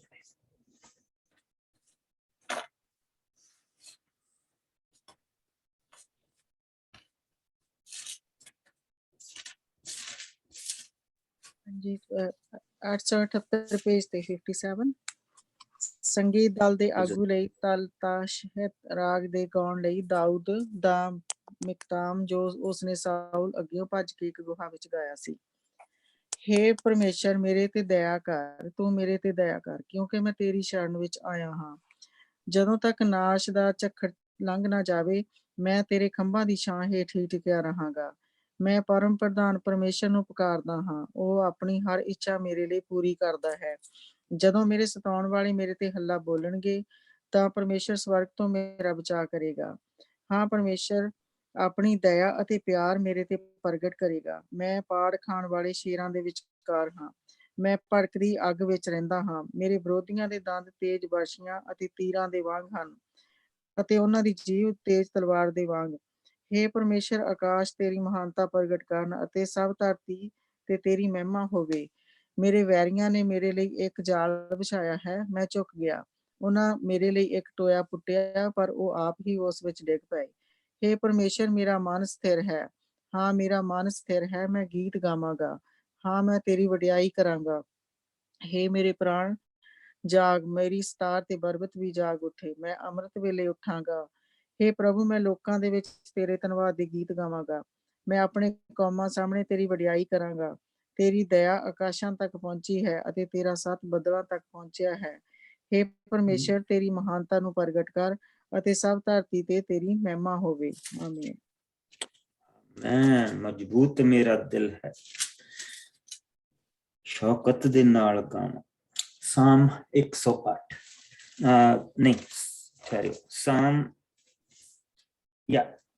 108 ਤਾਂ ਅਸੀਂ ਦੇਖ ਲਿਆ। 108 ਅਸੀਂ ਦੇਖ ਚੁੱਕੇ ਹਾਂ। ਸਾਮ 108 ਅਸੀਂ ਪੜ੍ਹ ਚੁੱਕੇ ਹਾਂ ਔਰ ਉਹ ਵੀ ਸੇਮ ਲਿਨੀਅਜ ਤੇ ਚੱਲਦਾ, ਉਹ ਵੀ ਇੱਥੋਂ ਹੀ ਸ਼ੁਰੂ ਹੁੰਦਾ। ਮੈਂ ਦੋ ਜਗ੍ਹਾ ਤੇ ਲਿਖ ਦਿੱਤਾ ਗਲਤੀ ਦੇ ਨਾਲ। ਅਗਰ ਉਸਨੂੰ ਵੀ ਦੇਖੀਏ ਤਾਂ ਉਹ ਵੀ ਸਾਮ ਜਿਹੜਾ ਹੈਗਾ 108 ਇਸੇ ਤਰ੍ਹਾਂ ਹੀ ਉਸਨੂੰ ਵੀ ਅਸੀਂ ਦੇਖਦੇ ਹਾਂ ਕਿ ਮੇਰਾ ਮਨ ਸਥਿਰ ਹੈ, ਮੈਂ ਗੀਤ ਗਾਵਾਂਗਾ, ਮੈਂ ਪੂਰੇ ਜੋਰ ਦੇ ਨਾਲ ਤੇਰੀ ਮਹਿਮਾ ਕਰਾਂਗਾ। ਹੇ ਸਤਾਰ, ਹੇ ਬਰਬਤ ਜਾਗੋ, ਮੈਂ ਸਵੇਰ ਨੂੰ ਜਗਾ ਦੇਵਾਂਗਾ। ਹੇ ਪ੍ਰਭੂ, ਤੇਰਾ ਧੰਨਵਾਦ, ਮੈਂ ਤੇਰਾ ਧੰਨਵਾਦ ਤੇਰੀ ਲੋਕਾਂ ਦੇ ਸਾਹਮਣੇ ਕਰਾਂਗਾ। ਸੋ ਇਹ ਇੱਕ ਦੋਨੇ ਜ਼ਬੂਰ ਜਿਹੜੇ ਹੈਗੇ ਆ ਉਹ ਇੱਕ ਦੂਸਰੇ ਦੇ ਨਾਲ ਚੱਲਦੇ ਆ। ਸ਼ੁਕਰਗੁਜ਼ਾਰੀ ਦੇ ਜ਼ਬੂਰ ਤੇ ਪ੍ਰਭੂ ਨੇ ਕਿਸ ਤਰ੍ਹਾਂ ਸਾਊਲ ਨੂੰ ਉਸਦਿਆਂ ਹੱਥਾਂ ਦੇ ਵਿੱਚ ਦੇ ਦਿੱਤਾ। ਔਰ ਇਹ ਇੱਕ ਬਹੁਤ ਵੱਡੀ ਪ੍ਰਭੂ ਨੇ ਉਸਦੀ ਪ੍ਰੀਖਿਆ ਲਈ ਹੈ, ਕਿਉਂਕਿ ਅਗਰ ਉਹ ਸਾਊਲ ਵਰਗਾ ਕਪਟੀ ਹੁੰਦਾ ਤੇ ਉਹਨੇ ਸਾਊਲ ਨੂੰ ਮਾਰ ਦੇਣਾ ਸੀ। ਉਹ ਸਾਊਲ ਵਰਗਾ ਕਪਟੀ ਨਹੀਂ ਸੀ, ਇਸ ਕਰਕੇ ਉਸਨੇ ਉਸਨੂੰ ਮਾਰਿਆ ਨਹੀਂ, ਉਸਨੂੰ ਜਾ ਲੈਣ ਦਿੱਤਾ। ਸੋ ਹੁਣ ਉਹ ਆਪਣੇ ਘਰ ਨੂੰ ਵਾਪਸ ਚਲਾ ਗਿਆ। ਜਿਸ ਵੇਲੇ ਅਸੀਂ ਅੱਗੇ ਪ੍ਰਭੂ ਦੇ ਵਚਨ ਦੇ ਵਿੱਚ ਆਉਂਦੇ ਹਾਂ, ਸੈਮੂਅਲ ਜਿਹਦੇ ਨਾਮ ਤੇ ਪੁਸਤਕ ਆ 25ਵੇਂ ਪਾਠ ਦੇ ਵਿੱਚ ਇੱਥੇ ਆ ਕੇ ਸੈਮੂਅਲ ਦੀ ਮੌਤ ਹੋ ਗਈ।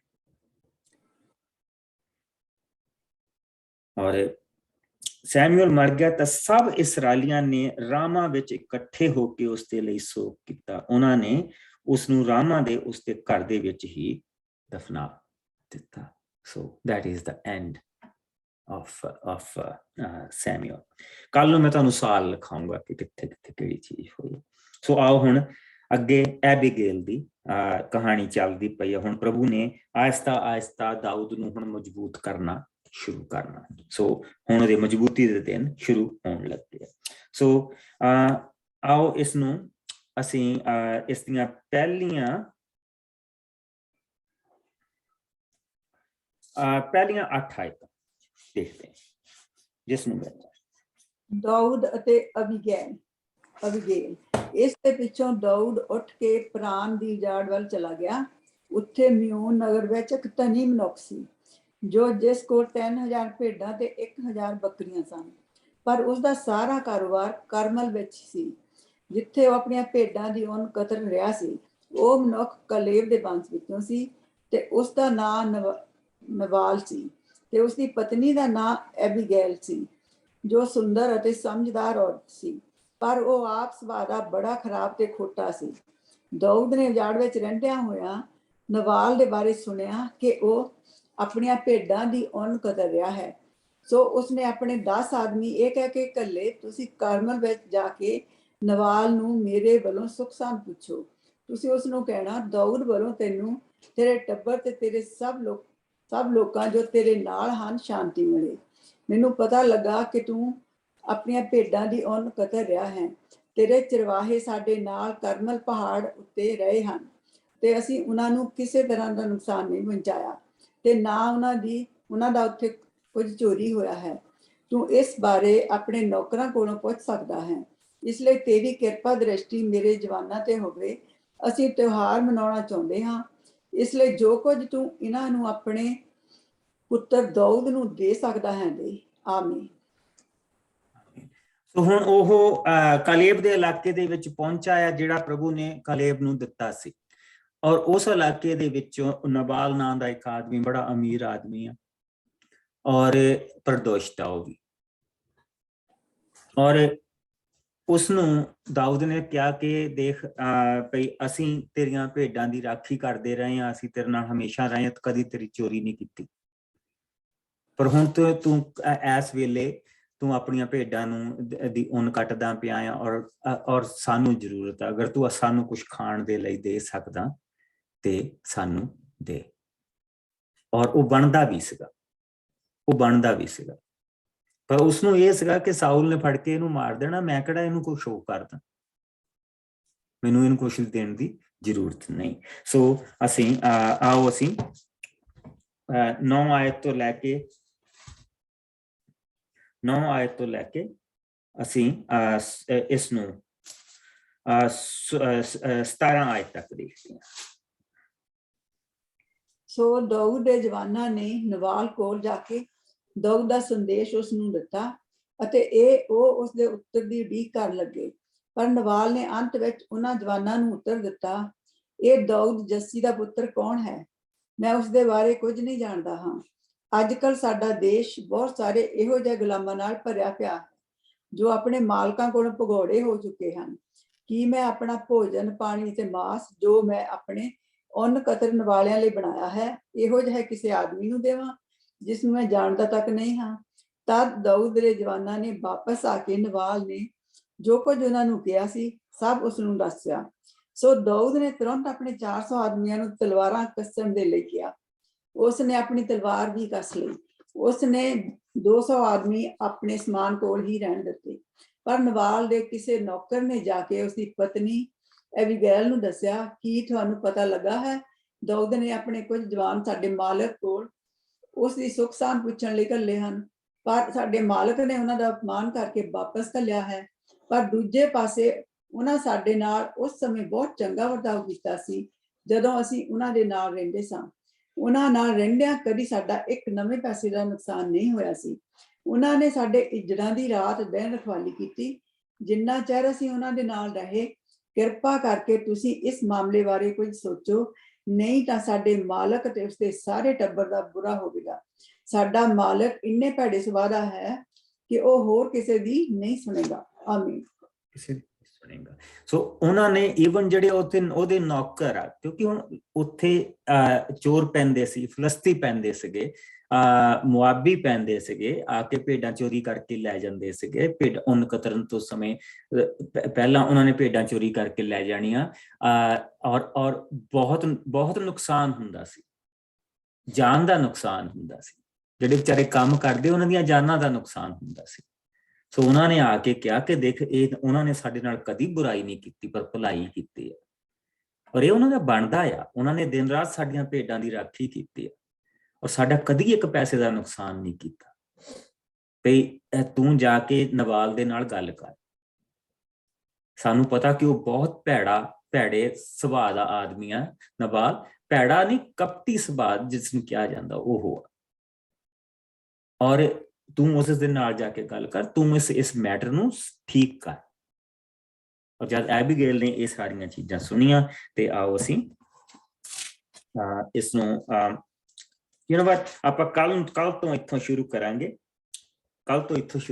ਅਸੀਂ ਮੂਵੀ ਦਾ ਵੀ ਇੱਕ ਹਿੱਸਾ ਦੇਖਾਂਗੇ ਜਿਹੜਾ ਐਬੀਗੇਲ ਦੀ ਸਟੋਰੀ ਦੇ ਨਾਲ ਰਲਦਾ ਆ। ਇਟ ਇਜ਼ ਅ ਵੰਡਰਫੁਲ ਕਿ ਪ੍ਰਭੂ ਨੇ ਹੁਣ ਕਿਸ ਤਰ੍ਹਾਂ ਦਾਊਦ ਨੂੰ ਦੁਆਰਾ ਬੰਨਣਾ ਸ਼ੁਰੂ ਕੀਤਾ। ਆਓ ਦੁਆ ਕਰੀਏ।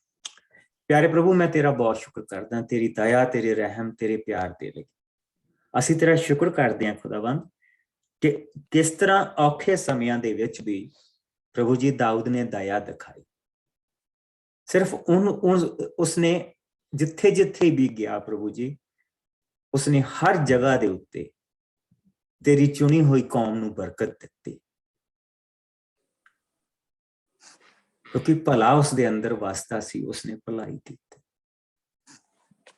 ਪਿਆਰੇ ਪ੍ਰਭੂ, ਤੂੰ ਸਾਡੀ ਜ਼ਿੰਦਗੀਆਂ ਦੇ ਵਿੱਚ ਵੀ ਇਹ ਹੋਣ ਤੇ ਹਰ ਇਨਸਾਨ ਤੇ ਪ੍ਰਭੂ ਜੀ ਭਾਰੇ ਸਮੇਂ ਆਉਂਦੇ, ਪਰ ਤੇਰੀ ਹਜ਼ੂਰੀ ਨਾਲ ਹੋਵੇ ਤਾਂ ਖੁਦਾਵੰਦ ਭਾਰੇ ਸਮੇਂ ਤੇਰੀ ਬਰਕਤ ਦੇ ਵਿੱਚ ਦੁਆਵਾਂ ਸ਼ੁਕਰਗੁਜ਼ਾਰੀ ਵਿੱਚ ਬਦਲ ਜਾਂਦੇ। ਮੈਂ ਆਪਣੇ ਆਪ ਨੂੰ ਤੇਰੇ ਹੱਥਾਂ 'ਚ ਦਿੰਦਾ ਪ੍ਰਭੂ ਜੀ। ਮੈਂ ਆਪਣੀ ਬੈਕ ਦੇ ਲਈ, ਆਪਣੇ ਗੋਡਿਆਂ ਦੇ ਲਈ ਦੁਆ ਕਰਦਾ ਖੁਦਾਵੰਦ, ਤੂੰ ਤੰਦਰੁਸਤੀ ਦਾ ਦਾਨ ਦੇ। ਔਰ ਇਸੇ ਤਰ੍ਹਾਂ ਮੈਂ ਆਪਣੇ ਭੈਣ ਭਰਾਵਾਂ ਦੀ ਤੰਦਰੁਸਤੀ ਦੇ ਲਈ ਤੇਰੇ ਚਰਨਾਂ ਦੇ ਵਿੱਚ ਦੁਆ ਕਰਦਾ, ਆਪਣੀ ਤੇਰੀ ਹਜ਼ੂਰੀ ਦੇ ਲਈ ਦੁਆ ਕਰਦਾ। ਪਿਆਰੇ ਪ੍ਰਭੂ, ਮੈਂ ਇਸ ਵੇਲੇ ਖਾਸ ਦੁਆ ਮਲਕੀਤ ਸਿੰਘ ਦੇ ਲਈ ਕਰਦਾ ਖੁਦਾਵੰਦ। ਉਹ ਹਸਪੀਟਲ ਦੇ ਵਿੱਚ ਆ। ਤੇਰਾ ਅਸੀਂ ਸਭ ਤੋਂ ਪਹਿਲਾਂ ਤੇਰੀ ਸ਼ੁਕਰਗੁਜ਼ਾਰੀ ਕਰਦੇ ਹਾਂ ਕਿ ਤੂੰ ਉਸਨੂੰ ਕਿਸ ਤਰ੍ਹਾਂ ਖੁਦਾਵੰਦ ਜਿਸ ਤਰ੍ਹਾਂ ਡਾਕਟਰ ਨੇ ਦੱਸਤਾ ਸੀ ਕਿ ਉਸ ਦੇ ਦਿਮਾਗ ਦੇ ਵਿੱਚ ਨਾੜੀ ਫਟ ਗਈ ਹੈ, ਲੇਕਿਨ ਬਹੁਤ ਸਾਰੇ ਚੈੱਕਅਪ ਕਰਨ ਤੋਂ ਬਾਅਦ ਉਹਨਾਂ ਨੂੰ ਪਤਾ ਲੱਗਾ ਕਿ ਨਹੀਂ। ਔਰ ਅਸੀਂ ਖੁਦਾਵੰਦ ਉਸਨੂੰ ਤੇਰਿਆਂ ਹੱਥਾਂ ਦੇ ਵਿੱਚ ਛੁਪਾ ਰਹੇ ਸੀ, ਪਰ ਪ੍ਰਭੂ ਜੀ ਤੂੰ ਉਸਨੂੰ ਛੁਇਆ ਔਰ ਉਸਨੂੰ ਤੰਦਰੁਸਤੀ ਦਾ ਦਾਨ ਦਿੱਤਾ। ਖੁਦਾਵੰਦ ਉਸਦੇ ਉੱਤੇ, ਬਾਕੀ ਦੇ ਪਰਿਵਾਰ ਦੇ ਉੱਤੇ ਵੀ, ਸਾਡੀ ਭੈਣ ਦੇ ਉੱਤੇ ਵੀ ਪ੍ਰਭੂ ਜੀ ਤੇਰੀ ਰਹਿਮ ਬਣੀ ਰਹੇ। ਦੋਨਾਂ ਬੱਚੀਆਂ ਤੇ ਤੇਰੀ ਰਹਿਮ ਬਣੀ ਰਹੇ ਜੋ ਉਸਦੇ ਲਈ ਦੁਆਵਾਂ ਕਰ ਰਹੇ ਖੁਦਾਵੰਦ, ਤੂੰ ਉਹਨਾਂ ਨੂੰ ਵੀ ਬਰਕਤ ਦੇ। ਹੁਣ ਤੋਂ ਲੈ ਕੇ ਜਦ ਤੱਕ ਅਸੀਂ ਦੁਆਰਾ ਮਿਲੀਏ ਪ੍ਰਭੂ ਜੀ, ਤੇਰੀ ਹਜ਼ੂਰੀ ਸਾਡੇ ਸਭ ਦੇ ਨਾਲ ਬਣੀ ਰਹੇ, ਤੇਰੀ ਦਇਆ ਸਾਡੇ ਸਭ ਦੇ ਨਾਲ ਬਣੀ ਰਹੇ। ਬੁਰੇ ਔਰ ਬੁਰਾਈ ਤੋਂ ਤੂੰ ਸਾਨੂੰ ਬਚਾ ਕੇ ਰੱਖੀ ਔਰ ਆਪਣੀ ਨਜ਼ਦੀਕੀ ਦੇ ਵਿੱਚ ਬਣਾ ਕੇ ਰੱਖੀ। ਯਿਸੂ ਮਸੀਹ ਦੇ ਮਿੱਠੇ ਪਿਆਰੇ ਨਾਮ ਦੇ ਵਿੱਚ ਸਭ ਕੁਝ ਮੰਗਦੇ ਔਰ ਸਾਰੇ ਭੈਣ ਭਰਾ ਕਹਿਣ ਆਮੀਨ। Bless you. ਖੁਦਾਵੰਦ ਤੁਹਾਨੂੰ ਬਰਕਤ ਦੇ ਔਰ ਤੁਹਾਡੇ ਸਾਰਿਆਂ ਦੇ ਨਾਲ ਬਣਿਆ ਰਹੇ। ਕੱਲ ਨੂੰ ਆਪਾਂ ਐਬੀਗੇਲ ਦੀ ਸਟੋਰੀ ਨੂੰ ਦੁਬਾਰਾ ਦੇਖਾਂਗੇ ਔਰ ਇਸ ਦੇ ਵਿੱਚੋਂ ਜੋ ਪ੍ਰਭੂ ਸਾਨੂੰ ਦਿਖਾਏਗਾ ਉਹਨਾਂ ਚੀਜ਼ਾਂ ਨੂੰ ਦੇਖਾਂਗੇ। Bless you.